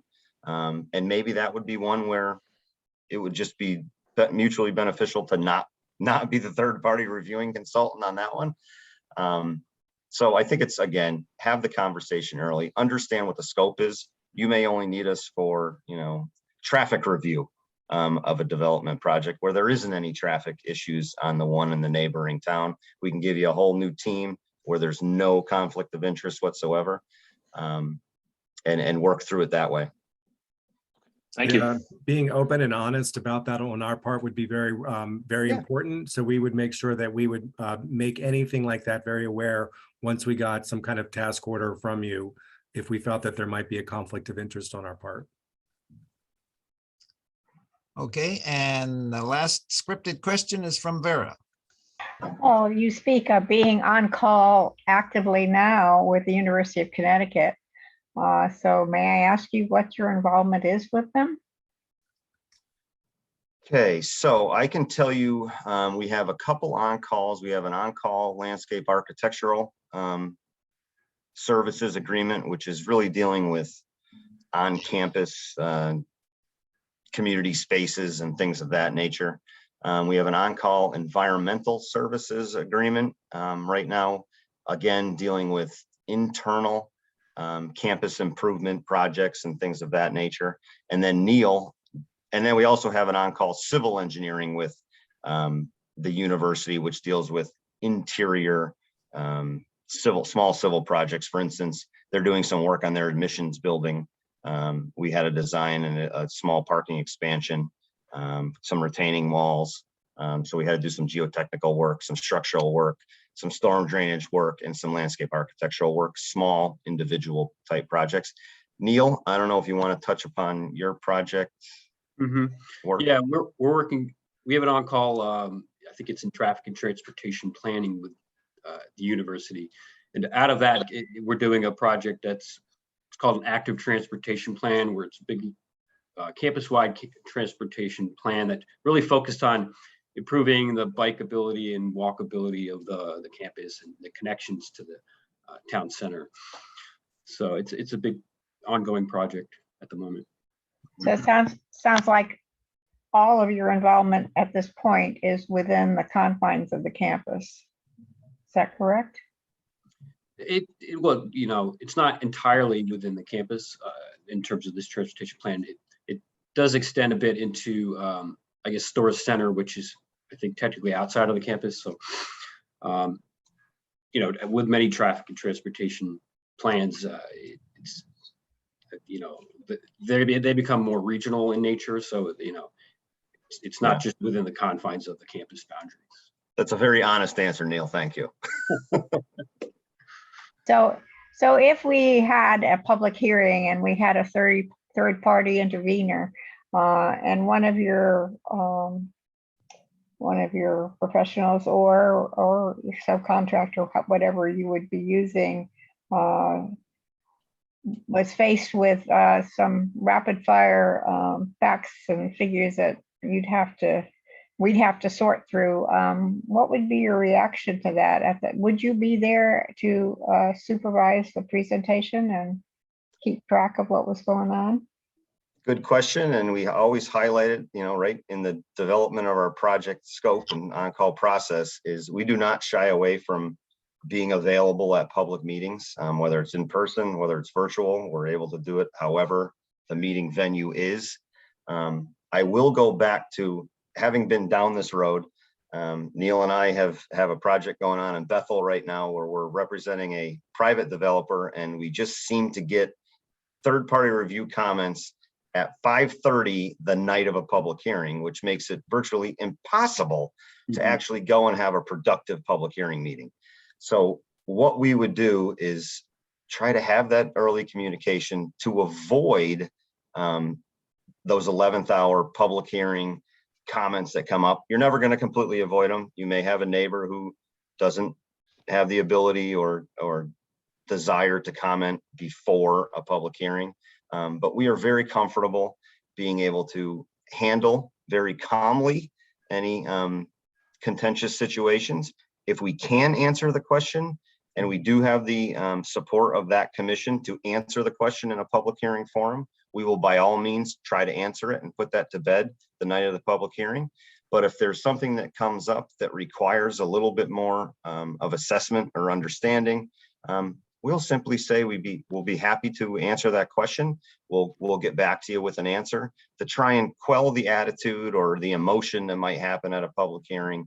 Allow us to go back, answer it with technical facts, and then come back and hopefully put that question to bed. So yeah, we've taken the hits at public hearings before and learned some strategies on how to sort of bring down the temperature and the emotion of a lot of these projects and keep it to a technical approvals process. Good. And as you know, being a professional planner too, I mean, that's one of the things after years of experience that you're going to have big in your tool belt as far as being able to handle that. And recently, over the last couple of years, I've gone through over 20 affordable housing plan processes and adoptions in the state of Connecticut. And if I can survive that, I can survive anything. We understand. Yeah, because those are comments that come from the public in those meetings are sometimes second to none. So we're very well seasoned when it comes to all that. Good. Any other questions?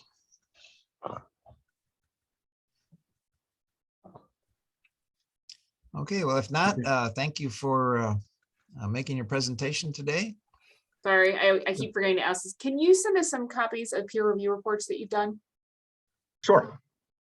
Just some samples. Thank you. Sure. Okay. Okay, should we send them directly to you? That's fine. Just in like maybe by Friday or something like that? The sooner the better. Okay. When do you anticipate making a decision? We're hoping for Monday. That's the goal because our current on-call list expires on May 20th. So we're going to have one more firm after today to interview, and we're hoping to look at the samples for firms that we haven't worked with, so that the commission can make a decision on Monday. Okay. Okay, great. Well, thanks a lot for giving us the opportunity to talk with you. And we look forward to seeing you all sometime very soon. Thank you for being here. Thank you. Thank you.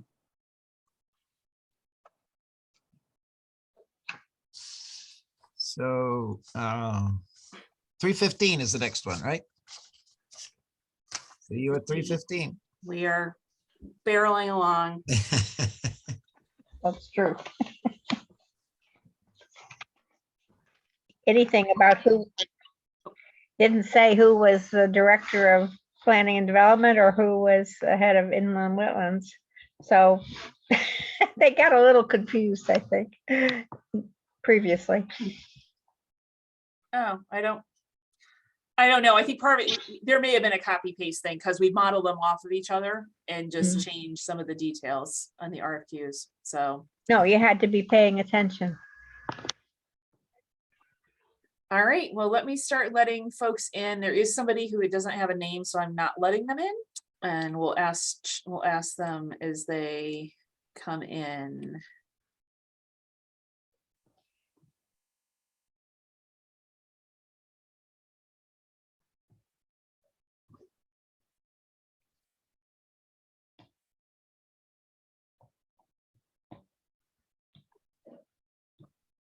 Hi, everyone. Do you have a missing person? Because I do have somebody called 2186 in the waiting room, and since I don't have a name, I was not letting them in until I know whether or not you have another team member who you're missing, besides Chuck, who is joined but not on screen. We are Scott Rosecrans, maybe that individual. Okay, well, we'll try and let them in, and if it's not, and it's someone else, we will kick them out. Most certainly.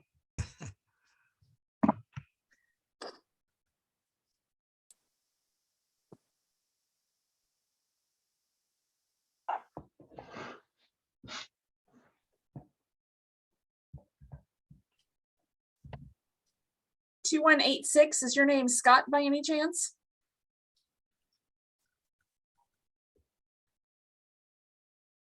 I'm going to guess yes. And the reason I'm going to guess yes is because that relates to his employee number. So I apologize. Sometimes when we're working in Zoom, our names don't transpose pretty easily. So I can almost assuredly say that it's Scott. Oh, I changed his name. I'm gonna go with what There you're we go. saying. So I changed Thank his you. name to Scott. And Chuck appears to be having some audio issues because he asked me to unmute him. Oh. And unfortunately, I do not have the power to unmute someone. I can ask them to unmute, but I cannot actually take them off mute.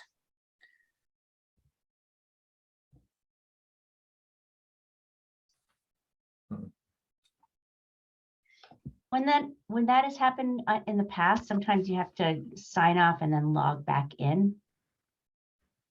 So Chuck, if you can, it looks like I maybe think he that's just did.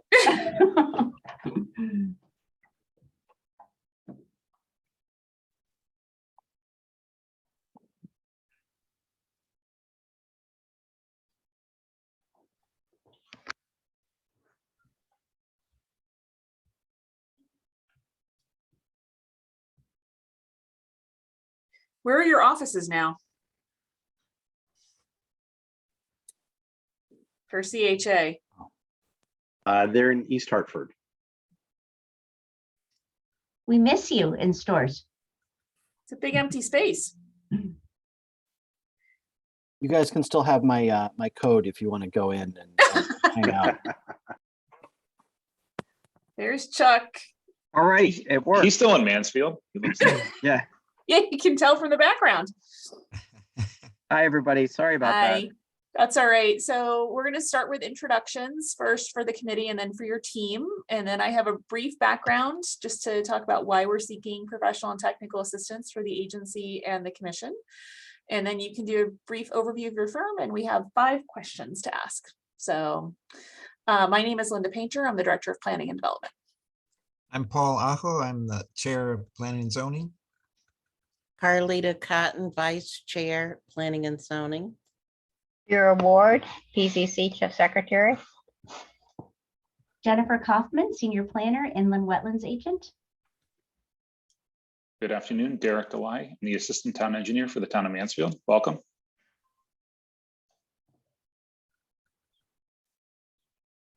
You want us to go through and introduce ourselves? Okay. Sure. I'm Chuck Eaton with CHA, and I'll be the project manager for us all. My name is Nick Schwartz. I'm the Connecticut licensed landscape architect, and we'll be heading up the landscape architecture services for the contract. I'm Ellen Moser. I'm with CHA. I'm a senior project manager. Under that hat, I'm actually a traffic engineer.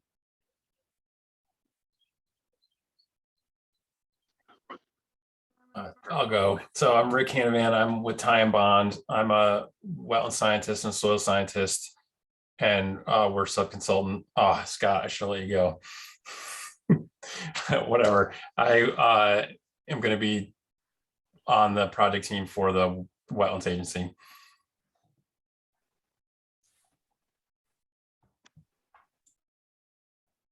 Go ahead, Scott.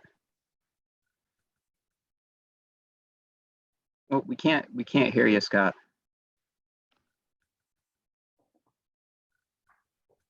Well, while he tries to figure that out, I'll introduce myself. I'm John Guskowski. I'm a professional planner with Tyche Planning and Policy Group, formerly with CHA, but we are happy to be a team member on this project, and will provide planning, zoning, and affordable housing consulting services.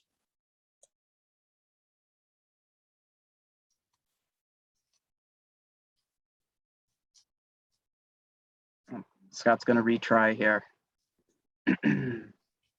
So Scott is with CHA. He is our environmental scientist for hazardous materials, contaminated soils, that sort of thing.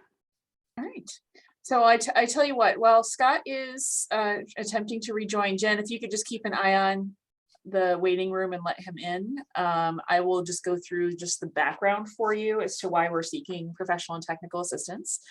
So you actually proposed on both the IWA, the Inland Wetlands Agency RFQ, and the Planning and Zoning Commission. So we're just combining this into one, and it works for us that way because I think, as you are aware, the Planning and Zoning Commission in Mansfield and the Inland Wetlands Agency have the same members. They just wear different hats, and they adjourn one meeting and move into the next. So there are multiple situations in which they may choose to seek assistance in review of an application, including cases where someone on staff has a conflict of interest for some reason. If there is a development where there are potential impacts for which those of us on staff don't have the education or experience to really fully evaluate the impacts. If there is a very large and complex project where the commission is looking to fully understand all of the potential impacts, and quite frankly, also just make sure that there is a really substantial analysis to support any decision that they eventually make on that project, particularly in cases that might end up being appealed to Superior Court. If controversial projects, and sometimes we know those when they come in, sometimes we don't know until the public starts turning out, but in those, having an objective third party sometimes provides a little bit more credibility to the project.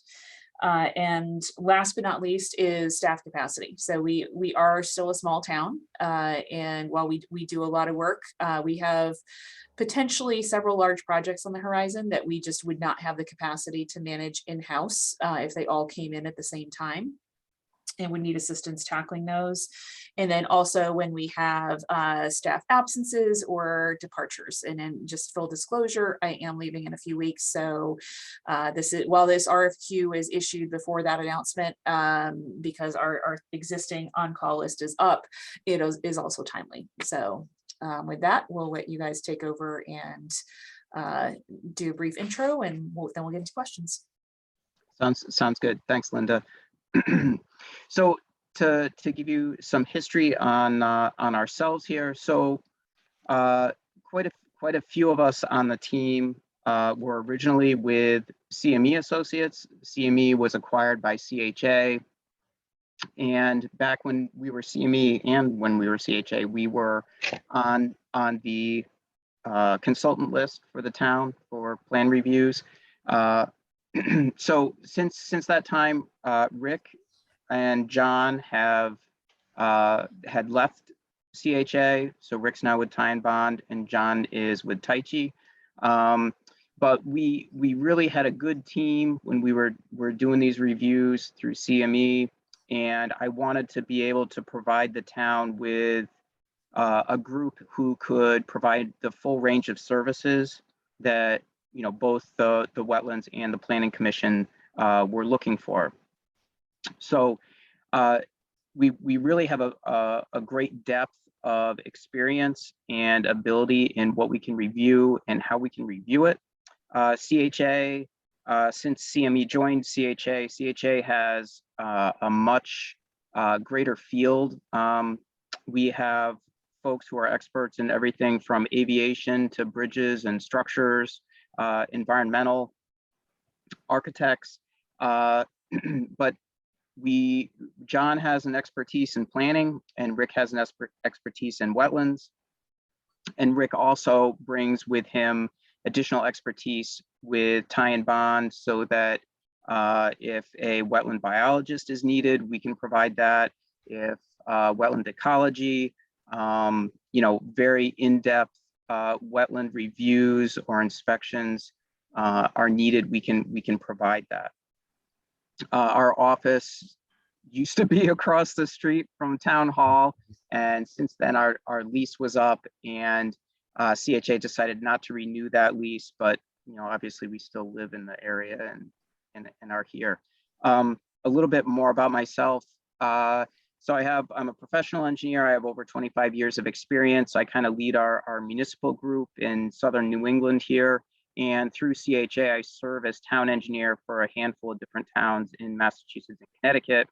The majority of the work I do through those contracts is land use review. So we are all very used to reviewing land use applications and providing information to those agencies and commissions that they can then make decisions on. And for issues that may have to go to court or stand up in court and that sort of thing. So everything is very well documented. We're very used to doing that, and it's something that we do on a regular basis. And we all work together on a regular basis. Ellen and I are doing a whole bunch of crazy reviews. We just finished the review of an Amazon distribution facility. We're currently reviewing a 1 million square foot warehouse. And so Ellen handles the traffic portion of it, and my specialty is stormwater and erosion controls. I was one of the co-authors for the 2015 State of Rhode Island Erosion Control Manual. So we do this stuff quite a bit and are considered the experts in these areas. So I can let our team talk a little bit more about their expertise. And if you want to know anything further specific about CHA, I can certainly answer that. But we kind of talked about that in the submittal, and I think it's better for you folks to get to know us because we're the ones who are going to be working with you. Not people under us or anything like that. If we had meetings, the folks you see here are the people that would be going to those meetings and that sort of thing. So Ellen, I was talking last about you. Do you want to go? Sure. I'll give you a brief background on my experience. So I have 22 years as a traffic and transportation engineer. The first 16 years of my career were dedicated to development. So I worked on really large scale, complex development projects. Since then, I've been working more for towns and communities.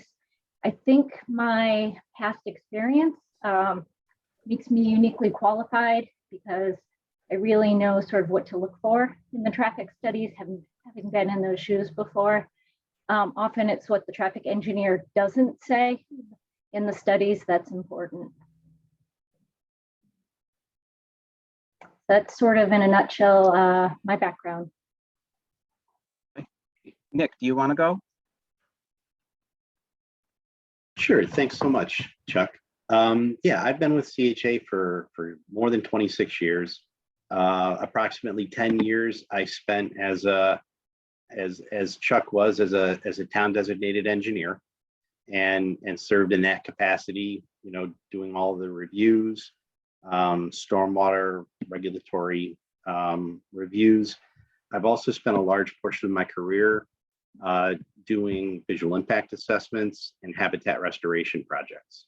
So there's a good tie between the ecological services that projects provide and the natural environment, and how to balance that with the development in the Inland Wetlands Commission. Thanks, Nick. Scott, do you want to try your audio? Yes, I hope it works this time. Sorry good. about that. Again, my name is Scott Rosecrans. I have 20 years of environmental scientists in the consulting field. I performed phase 1 and phase 2 environmental site assessments, subsurface investigations, and also hazardous material surveys. Thanks, Scott. Rick? So Rick Canavan again, Chuck mentioned, I guess I'll start with the Time Bond team. So Time Bond is providing wetland services for this. You know, we do other municipal work. Time Bond was previously on this on-call or pre-qual separately, and kind of coming back to the ability to provide services to both board and commission. We switched that in our teaming with CHA as opposed to reapplying as a separate firm because we hadn't been under the planning on call. There's on our wetlands team, which I'm one of the leaders of, there's about 13 different wetland scientists throughout Connecticut, New York, Massachusetts, New Hampshire. We included the soil scientists who are legally allowed to delineate wetlands in Connecticut on our project team. And there's one other, we also have a certified wildlife biologist who could be useful. Chuck mentioned, like depending on the project, different expertise from members of our team might be more useful for one project or the next. I also have 20 plus years as a consultant. I'm a professional wetland scientist and a registered professional soil scientist with the Soil Scientists Society of Southern New England. I have a PhD in biogeochemistry. So I have some qualifications to help with your review process. Thanks, Rick. So I plan to have John last here.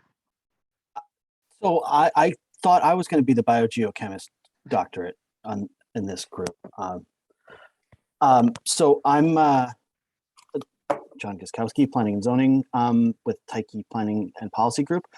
Happy to say that we are about to get under contract, Linda and Jen, with working for the town of Mansfield, with your Planning and Zoning Commission on updating your zoning regulations. We have in the past served as your interim zoning officer. So I would say there is no group in Connecticut that you will talk to that is more familiar with planning and zoning regulations in Connecticut, and in particular with how Mansfield does planning and zoning. We have also been asked to provide expertise for this particular project in affordable housing. We have written now 20 local affordable housing plans and have reviewed more than a dozen affordable housing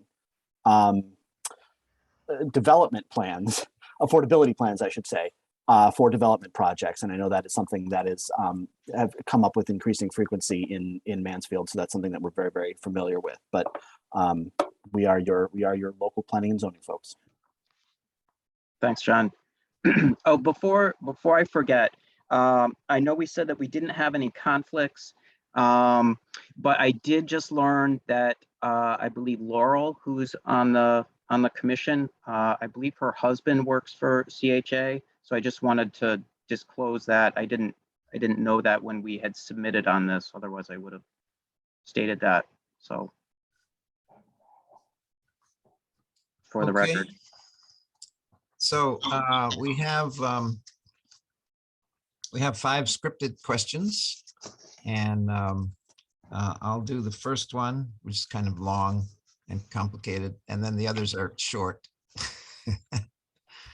So Paul, do you want to? You can break it up if you want, if that makes. makes it easier. Oh, I see. I could ask the first part. Yeah. Okay, yeah, I could divide it into two. Okay, let's do that. So please describe a complex development for which you have performed similar peer review services, focusing on how you address the following issues and the final outcome. Ensuring that your analysis and recommendations conform to the jurisdiction afforded the agency by statute so as to ensure that a decision is not overturned for agency overreach. So that's the first part of the question. Can I answer that now? Yes. Okay, so what we do is when we write a review, we state in the beginning of the review what material we're reviewing, right? So that's all documented in the beginning. And then we go through, and depending on what the application is, if it's a very complex application, we'll have say stormwater issues and traffic issues and wetland issues and so forth. And so the comments under each one of those headings, so let's say it's stormwater. So it'll say, okay, this has been reviewed pursuant to the Connecticut Stormwater Manual and the Mansfield public improvement regulations or what have you. And then as we go through and say, well, okay, there's no pretreatment for your stormwater basin, and then in parentheses we'll cite the section or the regulation, 16.b.4 or what have you. If there is no, let's say it's a general engineering comment or a general comment, we'll have a section that is basically these comments are general engineering comments, and to ensure that the project can be constructed successfully pursuant to the approved plan set, and things that would go in there would be things that aren't necessarily in any of the statutes, but are good engineering practice. And I'm trying to think of one at the moment, but let's say the application should not have a left turn out of the driveway. Well, there's nothing necessarily in the town statutes that say this has got to be this way, but we'll say, we recommend that this doesn't have a left turn out, and then we explain why, so that if something does get appealed or something does go to court, the judge can see right here, okay, this is why we made this comment, because of the crash data at this intersection, or because of a sight line. And then we go further to explain what will happen, so you'll have increased crashes there, or it will be unsafe to the traveling public or something to that, so that you have a cause and effect within that comment. Okay, thank you. So the second part of that question is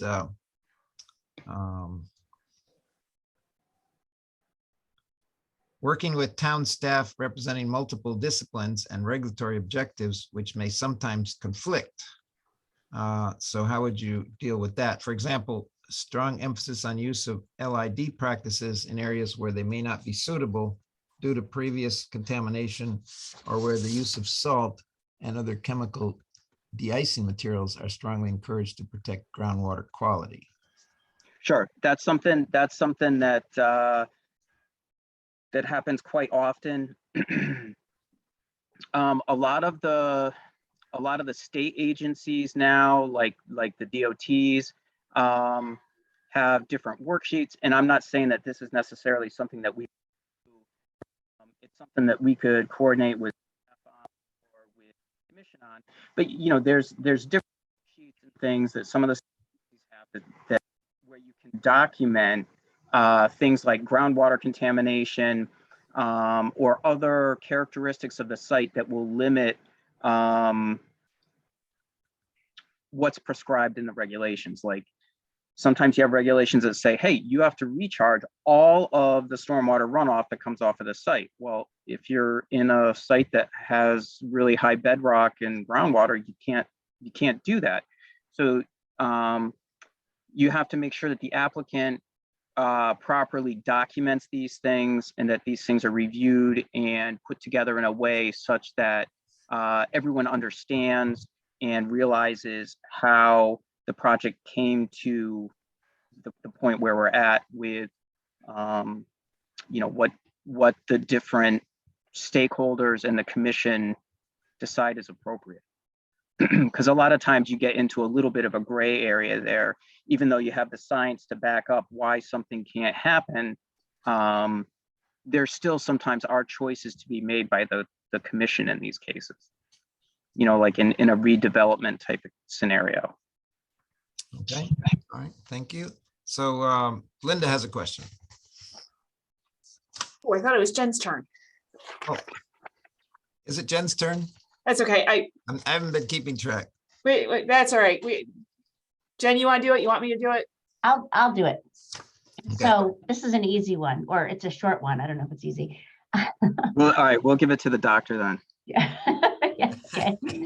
What methods do you use to provide clear guidance to both applicants and commission members? So as I was kind of saying in the first question, the way we set up our review letters, you know, we show what we reviewed, and then we, you know, typically the reviews go through several iterations, right? So you have some comments, and then the applicant addresses the comments, and then we have another comment. So what we do is, instead of starting over a new letter each time, we keep the original comment. So comment number 1 is still going to be comment number 1.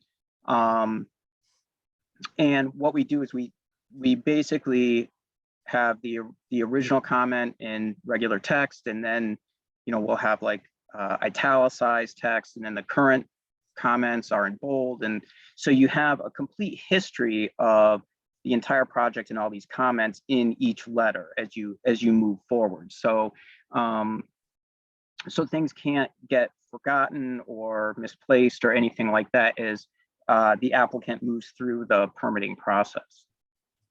And then obviously we're always available. We keep everything digitally.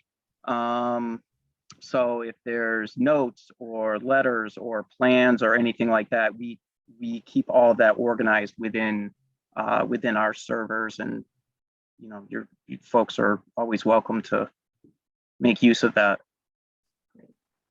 Thank you. Okay, and a question from Carlita. Hi. So if we requested your assistance on an application submitted by a previous client of yours, how would you? Which has happened. How would you, you know, what would be the response in this case?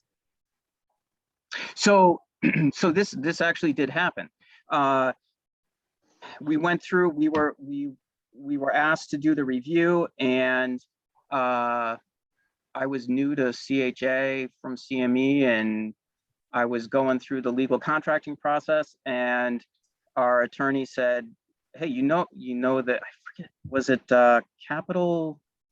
I forget. Capstone. I believe it was, I think it was Capstone. So I guess CHA worked for Capstone like 10 years ago or something in Indianapolis.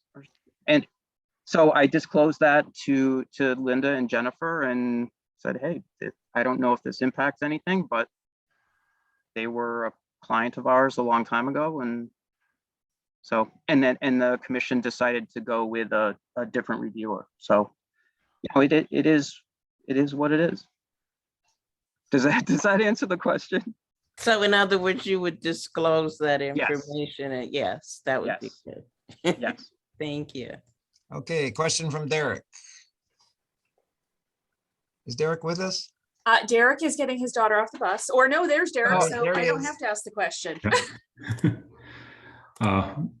So question is, if we requested assistance on an application similar to a project you are working on for a client in Mansfield or a neighboring town, how would you respond? As an example, if a multifamily development, you were the design engineer for a project in Tolland, but then you were asked to be the peer reviewer in the town of Mansfield, how would you respond? Well, that happens relatively often. The towns that I work in where we're selected as, say, the town engineer, we don't do any private work in those towns. So there's no conflict of interest as far as, one engineer reviewing someone else's work or something like that. I mean, obviously that's not the case in Mansfield, but I don't see any issues with that. I mean, knowing both sides of the fence from the municipal side versus the applicant side, and understanding how the processes work and what's required for design, and like what Ellen was saying before about, it's what the engineers don't put into the reports sometimes that the commissions really need to know about. So having been there and designed a lot of these different things, we understand what goes into them, and also what could be missing. Does that answer the question? And I don't need to be the one doing all the talking either. If you guys want to jump in. I'll also just note from a planning and zoning standpoint, we're also staff, planning and zoning staff in Tolland, Ashford, and Wellington. So and are actually working with CHA in a couple of those towns. So they have involvement on the municipal side for many of your neighbors. So you must work with Alex Hostillo there. Well, that's my partner Mike D'Amato covers those towns. So okay. Oh, he's on the planning and zoning in Ashford, Alex Hostillo. Oh, sure, I recognize the name. Yeah. Right. Vera, you have a question. Well, talking about neighbors, do you do on-call work for UConn presently or in the recent past?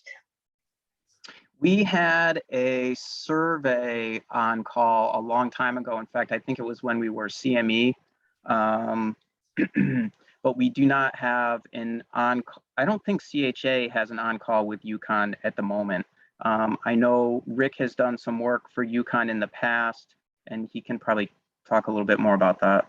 Yeah, so Time Bond does have some on-calls with UConn. Most of that work is hazardous building materials abatement. I was involved in the demolition of a parking garage at UConn Stanford that, had some PCB issues, but was also near a river. I know that the rest of that hazardous materials group does work at stores.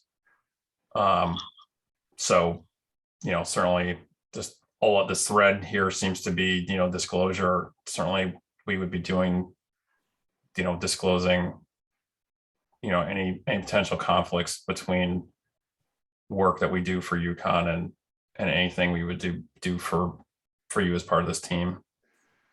The reason for asking, of course, is because UConn was an intervener on a couple of our developments, and we felt we want to be sure that you're a strong team at our public hearings and ready to straighten things out for us if they get a little heated. Right, and one of the things that I've always been true to is that when we do these reviews and we advise the different commissions and everything, we're providing facts to the commission. We're not providing opinions. And if for some reason we're asked for an opinion or we provide an opinion, we state that. So it's really, we're providing you with the facts so that you can make your decisions. So, anything that comes up with conflicts or anything like that, we're not siding on one side or another. We're saying here are the facts, which I know it doesn't, that doesn't avoid all conflicts, but. So as project manager, would you be attending to guide your people through anything that came up? Oh, yes. Thank you. Sure. Any other questions?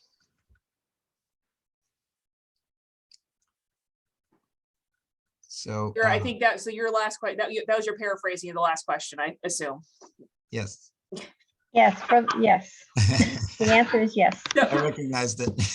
So if you can, I think the only thing is just if you can provide some sample peer review reports for sure. both IWA and PZC, since you're bidding on both.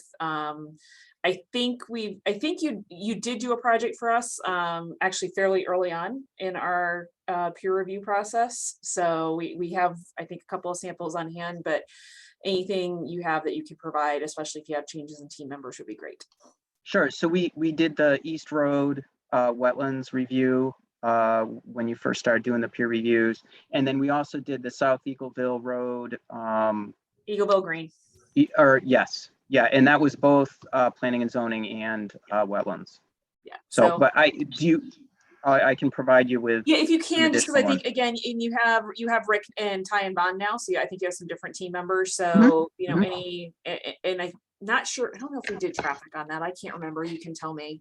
It was pre-pandemic, so my brain doesn't go back that far. On the Eagleville one? Yeah.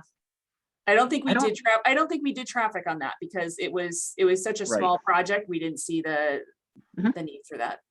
Okay, sure. And just so you're aware, when Rick and I did the review on the East Road one.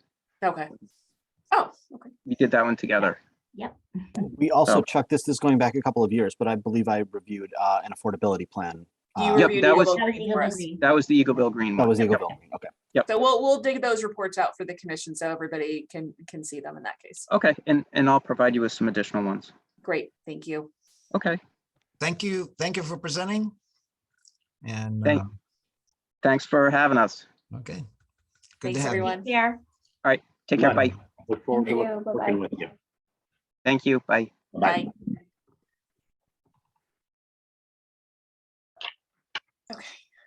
So next one is 4 o'clock.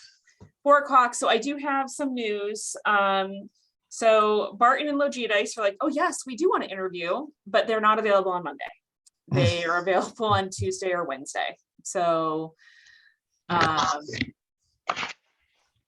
just wanted to, so we're gonna have to. We may need a special meeting to make this, I mean. If it doesn't happen before the 20th, I think you just probably do it. On the 6th? Yeah. And just hope that you're not receiving anything on the 6th that you need a consultant for.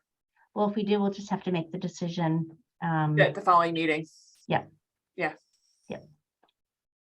So what does everybody's schedule look like next Tuesday and Wednesday? Tuesday afternoon is okay for me. I'll have to look it up. Friday, if they could come in at 8 a.m. on Friday, because Derek and I have to be out at a site after the town attorney meeting, but do we want to try that, or that would work? You're thinking like an 8 a.m. on Friday? Sorry, what? Derek, do you have a time? I don't. Yeah, were you thinking 8 a.m. tomorrow or on Friday rather? Yeah. If that works. That should be okay. I'm available. It's right after cataract surgery, so I may just have my eyes patched. But. Oh. Well, congratulations. That's good for you. Is that tomorrow, Paul? No, it's on Wednesday. So maybe by Friday I'll be. Oh, no, Wednesday, though. That's you talking about this week, Friday? Yeah. Oh, Okay. This week. Okay. Yeah. Okay, That way since we you can said get next done Monday, I for- thought you were talking about next week. Yeah. Friday, 8 a.m. I can do this week. Friday. 13th? Yeah, I can do the 18th, the 13th. Friday the 13th. Friday the 13th at 8 a.m. works for me. How many of them will it be? Just one? Just one. Just one. Just Are one. you available, Carlita? Mhm. Okay. All right, so I'm asking Sandy with an urgent to call them back and see if they can come in on Friday at 8 so that we can wrap this up on Yeah. Monday, which would make Jen feel a lot better. Well, it's just like let's Let's wrap it up. Yeah. Wrap it up. We have our it's fresh in our minds and yeah. Now, do we have to get together then before the meeting? I think we can probably do that Friday morning and just kind of go through and just see where we are after that interview. Okay. So I will say, just for the commission members on the call, that may mean that you don't get a report from me until Saturday because I have a funeral to go to tomorrow. So, and being in meetings all day today has not been conducive to writing that memo. So, The day kind of gets broken up, doesn't it? So I'm gonna see if I can get it done tomorrow morning before we go. But if not, that's why you'll see that on Monday. Memo about One of your public hearings. So I'm sorry. the public hearing on Kirby Mill. I just have to do my staff memo. Oh. And so Friday morning was my backup plan.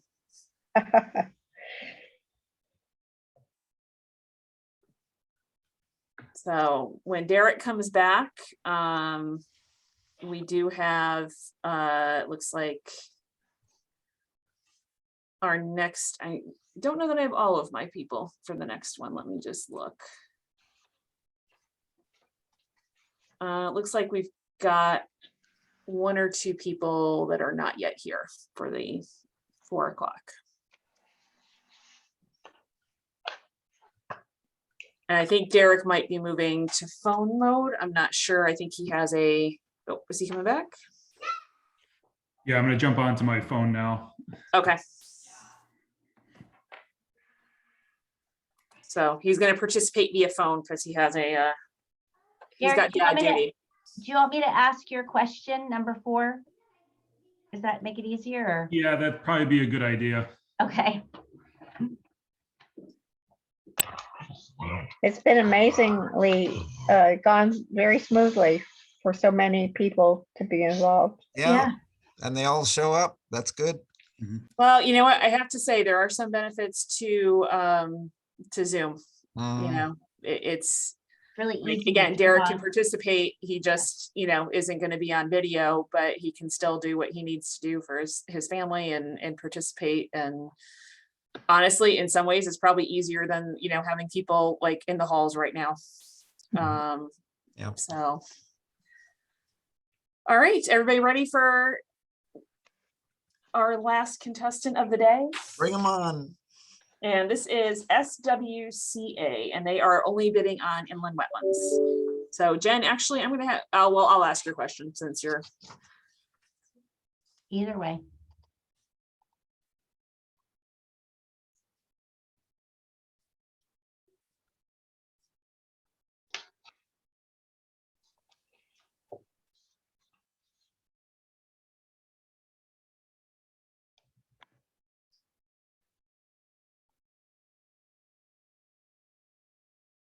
Hello.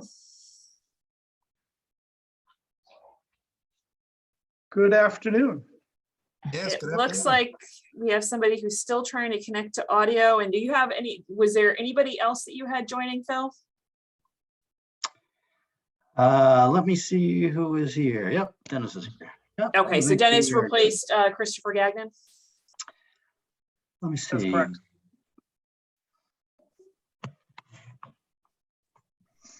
Light in right here. All right.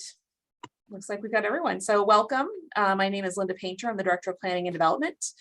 We are going to start with just a brief round of introductions so you know who everyone is here in the meeting. And then I'll give you a brief background as to why we're seeking assistance, and then we'll let you guys step in. You can do a brief introduction if you'd like, and then we have 5 questions to ask. So Paul, you want to start our intros off? Yeah, so I'm Paul Aho. I'm Chair of Planning and Zoning. I'm Carlita Cotton, Vice Chair of Planning and Zoning. Vera Ward, Secretary for Planning and Zoning. Jennifer Kaufman, Senior Planner and Inland Wetlands Agent. Eric DeLime, I'm the Assistant Town Engineer for the Town of Mansfield. Welcome this afternoon. Thank you.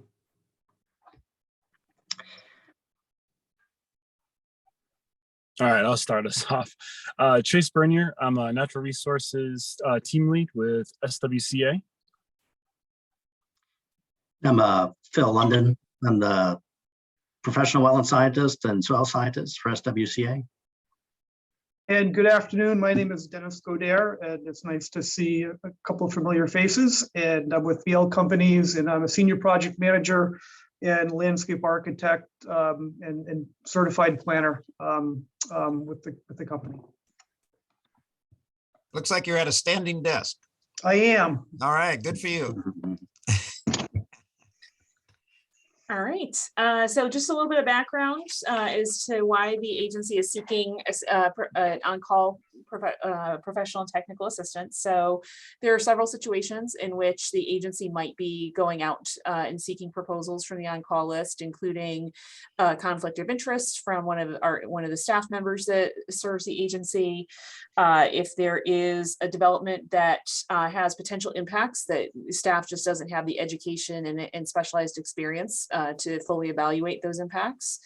If there's a complex project and the commission wants to really understand all of the potential impacts that may occur, and quite frankly, to have very strong documentation of the analysis that underpins their decision, so in case that decision is appealed.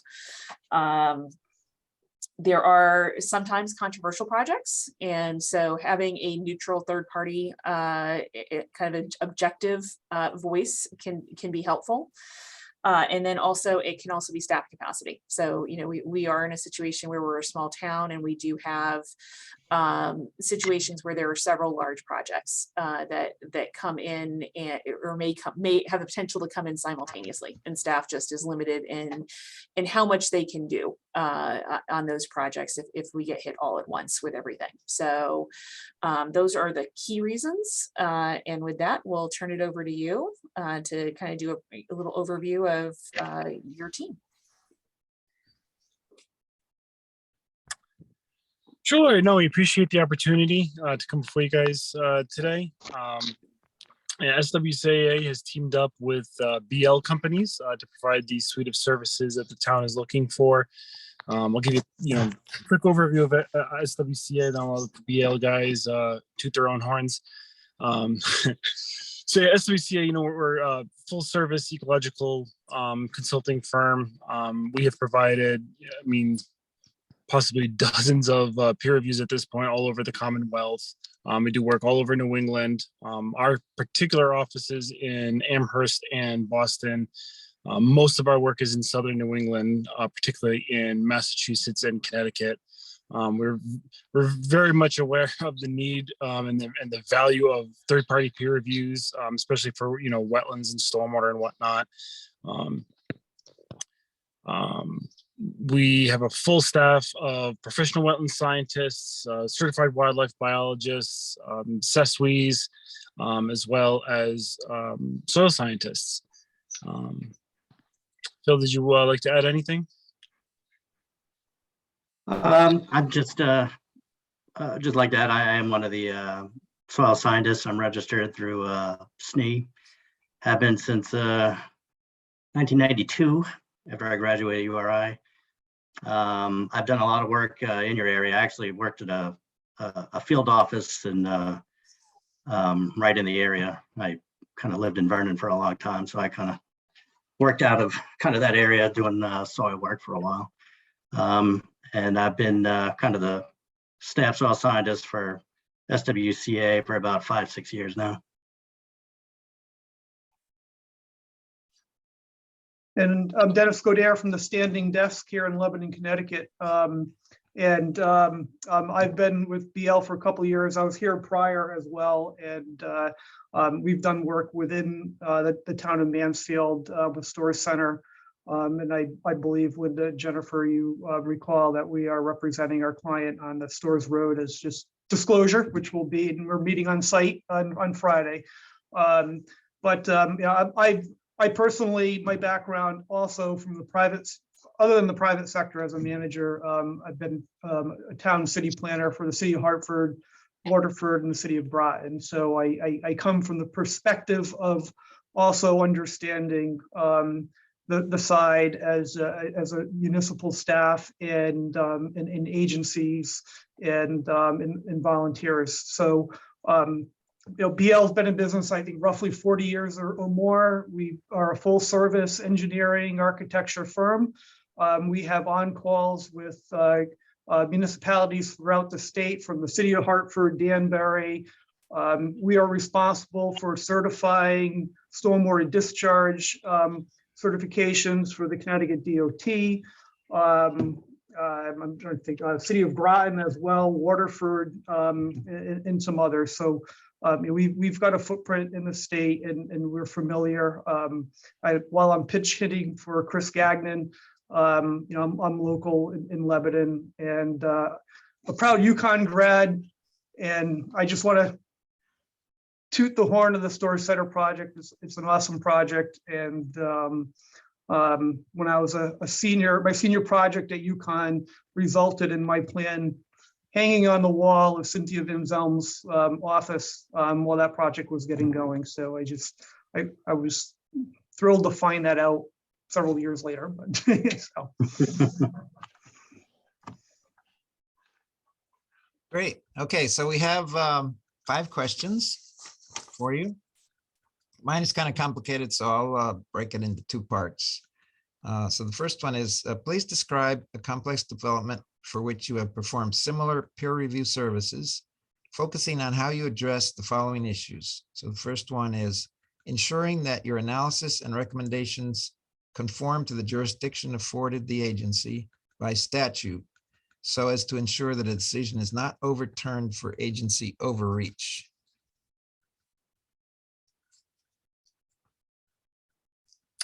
I was gonna make sure I'm off mute. Yes, we've completed several peer reviews of various complex projects. We just completed a one of a proposed multifamily subdivision. So it's an entire subdivision of duplexes. Long story short, it was a complex project in proposing impacts to several resources, including floodplain, including impacts to floodplain that were, in our opinion, insufficiently mitigated. Through our extensive reviews and an iterative process of going back and forth with the applicant and the town to try and mitigate those and create the best project possible. Unfortunately, the applicant eventually decided that they were required to vote. The commission essentially voted to deny the permit, and that was backed up by the state as well. In response to ensuring how, big fan of ensuring each project meets the individual performance standards of different resource areas and kind of providing comments. Chase, you're breaking up. To applicants. It might be a feedback issue. Yeah, or a slow connection. Chase, you might need to call in via the phone because you're just breaking up. We're not hearing you very well. Okay, let me sign off and I'll call in by phone. And maybe Dennis could take the bat while I re-sign on. All right, thank you. Thanks. Dennis, I have a question for you before you start. Sure. So that plan that was hanging in Cynthia's office, did you make that while you were a student and when Kathy Dorgan was heading up a group that was asking students to do plans? I was there when Mr. Alexopoulos was the head of the department, and oh my goodness, I'm drawing a blank. There was right after I left, there was a major transition with how everything was organized. But this goes back to '94. Yeah. Kristen Schwab. Was it Kristen Schwab? Yes. No, actually, she joined after I left. Yeah, no, that was a fun project. And then I was involved while I was at BL. I was involved in the design of it as well when the Mansfield partnership was. So you were there. You were there right from the beginning. In some respects, very much. You know, it's just like as Phil was saying in '92 when he had graduated from URI, we're all dating ourselves on things, you know, and it's just, you know, but that's just, you know, par for the course. But you know, as you know, Chase was talking about some of the experience that this WICA has, and you know, BL's been working on both sides and we use the term loosely, but both sides of the table. And so we understand from the developer side as well as the town side. And, you know, when I put my town planner hat on, you know, the aspects of what the commission is looking for and is interested in, the statutory requirements of, you know, just not reach, but, you know, notices and being cognizant of the various aspects of what's in the purview of different you know, impacts as well. One project not one project, several projects, but you know, looking at vernal pools, if there is a vernal pool, and how to identify a vernal pool. And I mean, I'm not the expert, I'm not a herpetologist or somebody that can do that, but to understand some of the requirements that might come into the upland review areas of the 100-foot buffer areas, 500-foot as well. And then the stormwater discharge and the water quality that goes into that. That's something that we would work closely with WICA to understand, to ensure that water quality is going to be maintained and protected.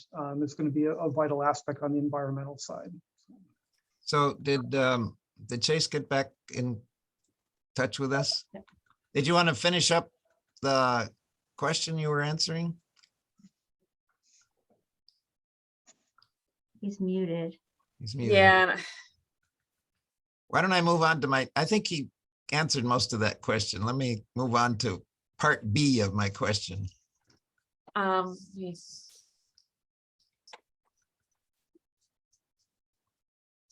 Unless Phil, would you like to say something on that? No, 1A? I just want to make sure Chase Yeah. knows he's on mute here. Hey, Okay. Chase, you're on mute.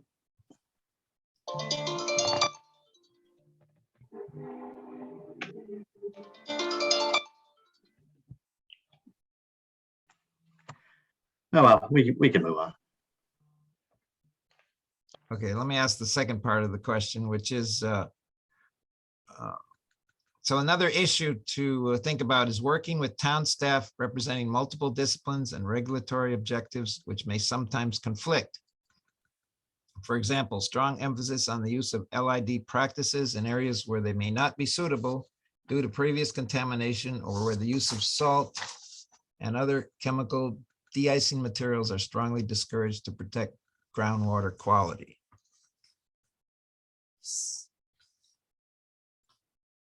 So I'm just so, because Chase is here, I'm trying to find, I think it's, Chase, if you can hear us and you use *6, that should unmute yourself. Hopefully. I'm actually going to call his cell phone and maybe I can put him on my cell phone and maybe everybody can hear him. Okay. through that. Okay, so you can just hang in there for 1 second. And I think we jinxed everyone because we literally in our last break talked about how well this was all going with Zoom. Sorry, Chase.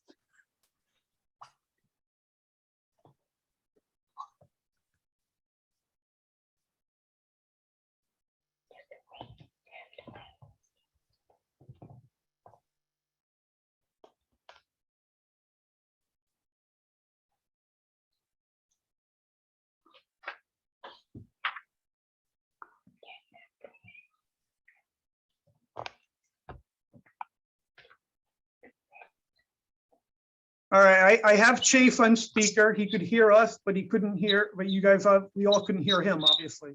Okay, so he heard the second question. did, but if you could recite that again, just to refresh my mind as I Sure. struggled through. Sure. So working with town staff representing multiple disciplines and regulatory objectives, which may sometimes conflict. For example, strong emphasis on the use of LID practices in areas where they may not be suitable due to previous contamination or where the use of salt and other chemical de-icing materials are strongly discouraged to protect groundwater quality. Yeah, no, that's a good question. I definitely believe that one of the best tools that we can utilize to, kind of get everybody on the same page and end up with the best project possible is education. A lot of times you have these big buzzwords, LID, low impact development being one of them. And it's easy to kind of get caught up on those principles without considering other factors that, may make that impractical.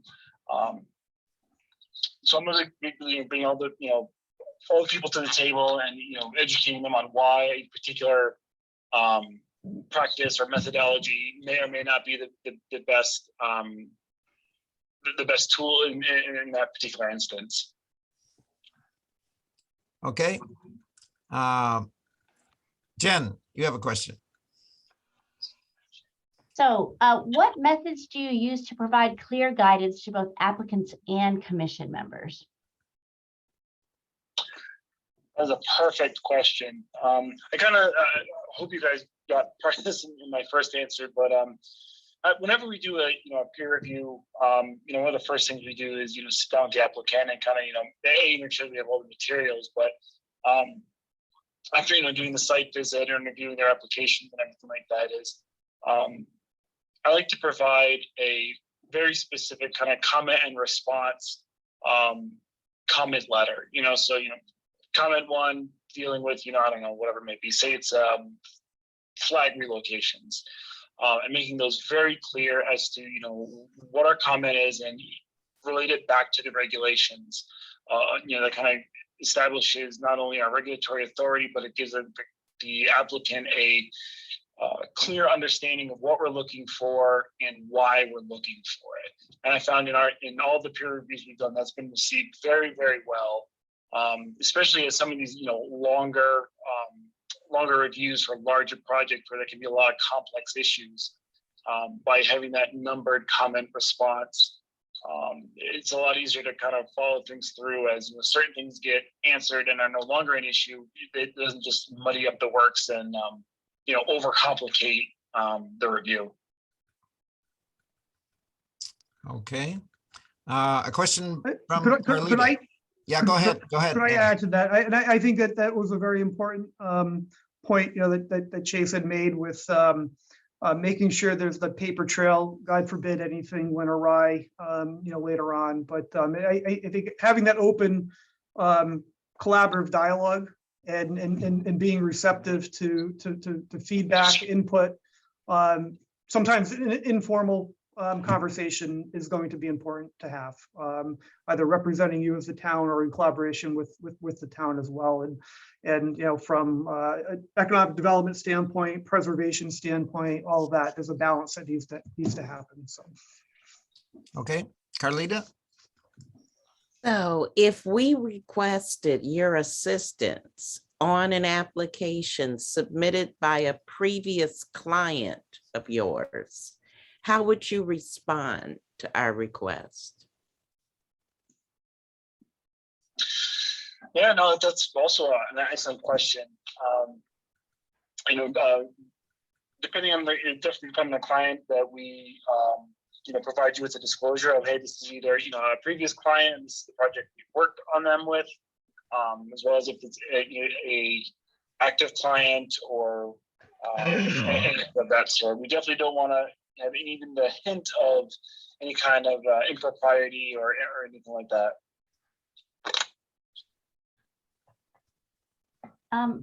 In a similar vein, I guess, if we requested oh, I'm sorry.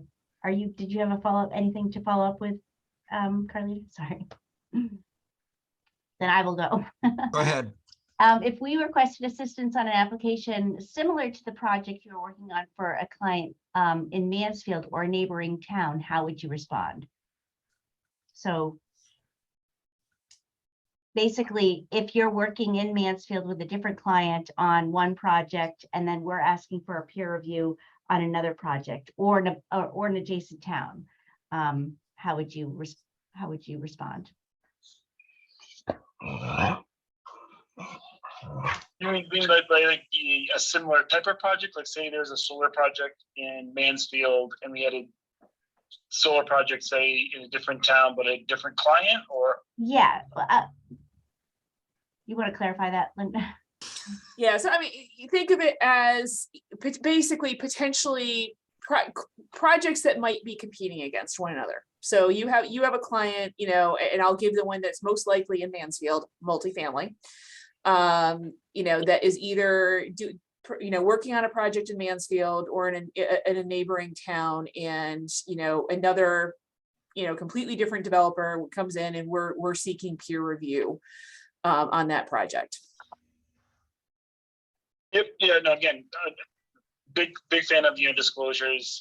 Like we said before, we don't want even any kind of potential view that we may have any kind of impropriety or conflict of interest or anything like that. And we do that for all of our peer reviews. You know, regardless of municipality or anything. You know, we let everyone know. You know, very much very upfront, very open about any other kind of competing projects or competing clients as well. Okay, Vera.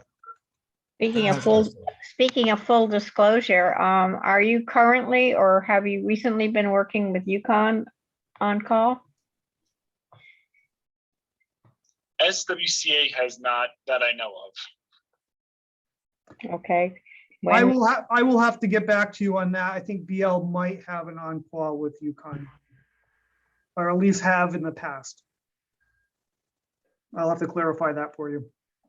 That would be important to know, because if we have a public hearing and they are an intervener or a third party or whatever, we need to know that you are present and working with your people who are reporting and doing it in an efficient way. So we want to know if during a public hearing it's clear that the agency is confused or lost the attention of the presenter, if you step in and take charge. Understood.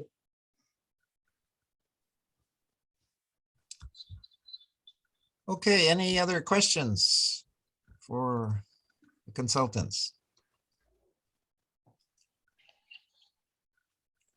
If you could provide some samples of peer review comments that you have done in the past for both organizations, and then for SWCA,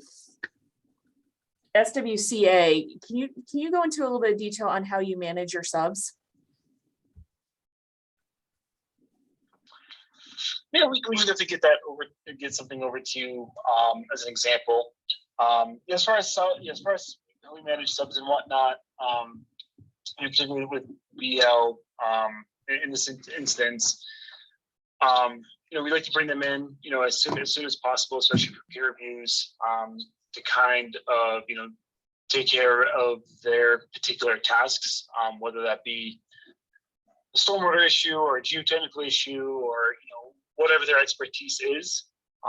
And then as far as deliverables and whatnot goes, I'm a big fan of providing one concise set of comments and deliverables to the applicant and the commission, as opposed to kind of delivering two sets of letters or what have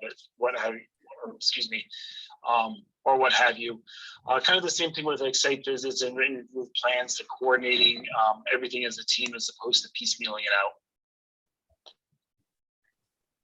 And it looks like Derek must have accidentally gotten booted out of the meeting, so he's rejoining us. So I'm going to see if he has any specific questions.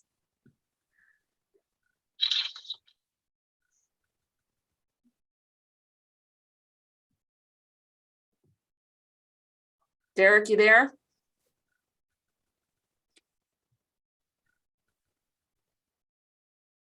maybe. That's an interesting title that he has.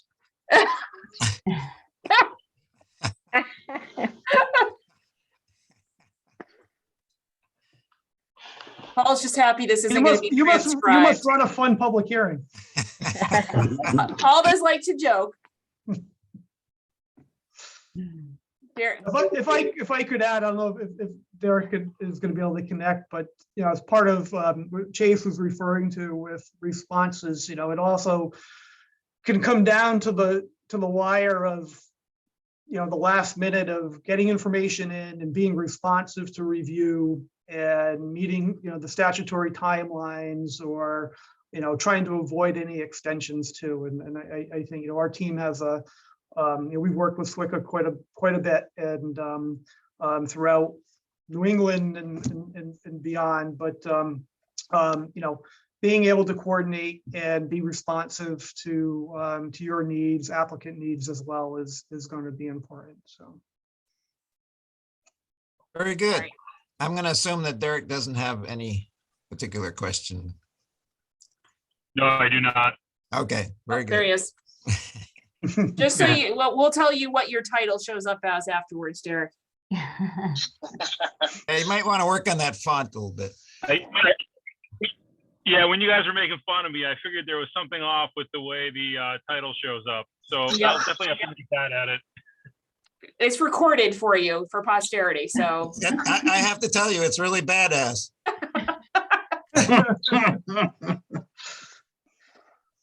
All right. Thank you, well, Paul. Really Okay. appreciate it. Thank you for coming in. Thanks for coming in. Sorry for the technical problems. no problem. Take Thanks care. so much. Thank you very much. All right, so we have a little bit of housekeeping. One of the things that I realized is that if we were to do the Friday morning meeting that we were discussing, we would have to be in person, because under the statute, to do a virtual meeting, we have to do 48 hours notice, which is impossible at this point.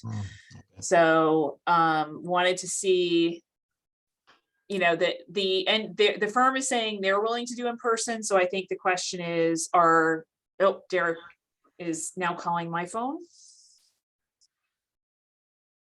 Hey, Derek. Derek, do I add to the how code? Yep. Sorry, we're still in the meeting.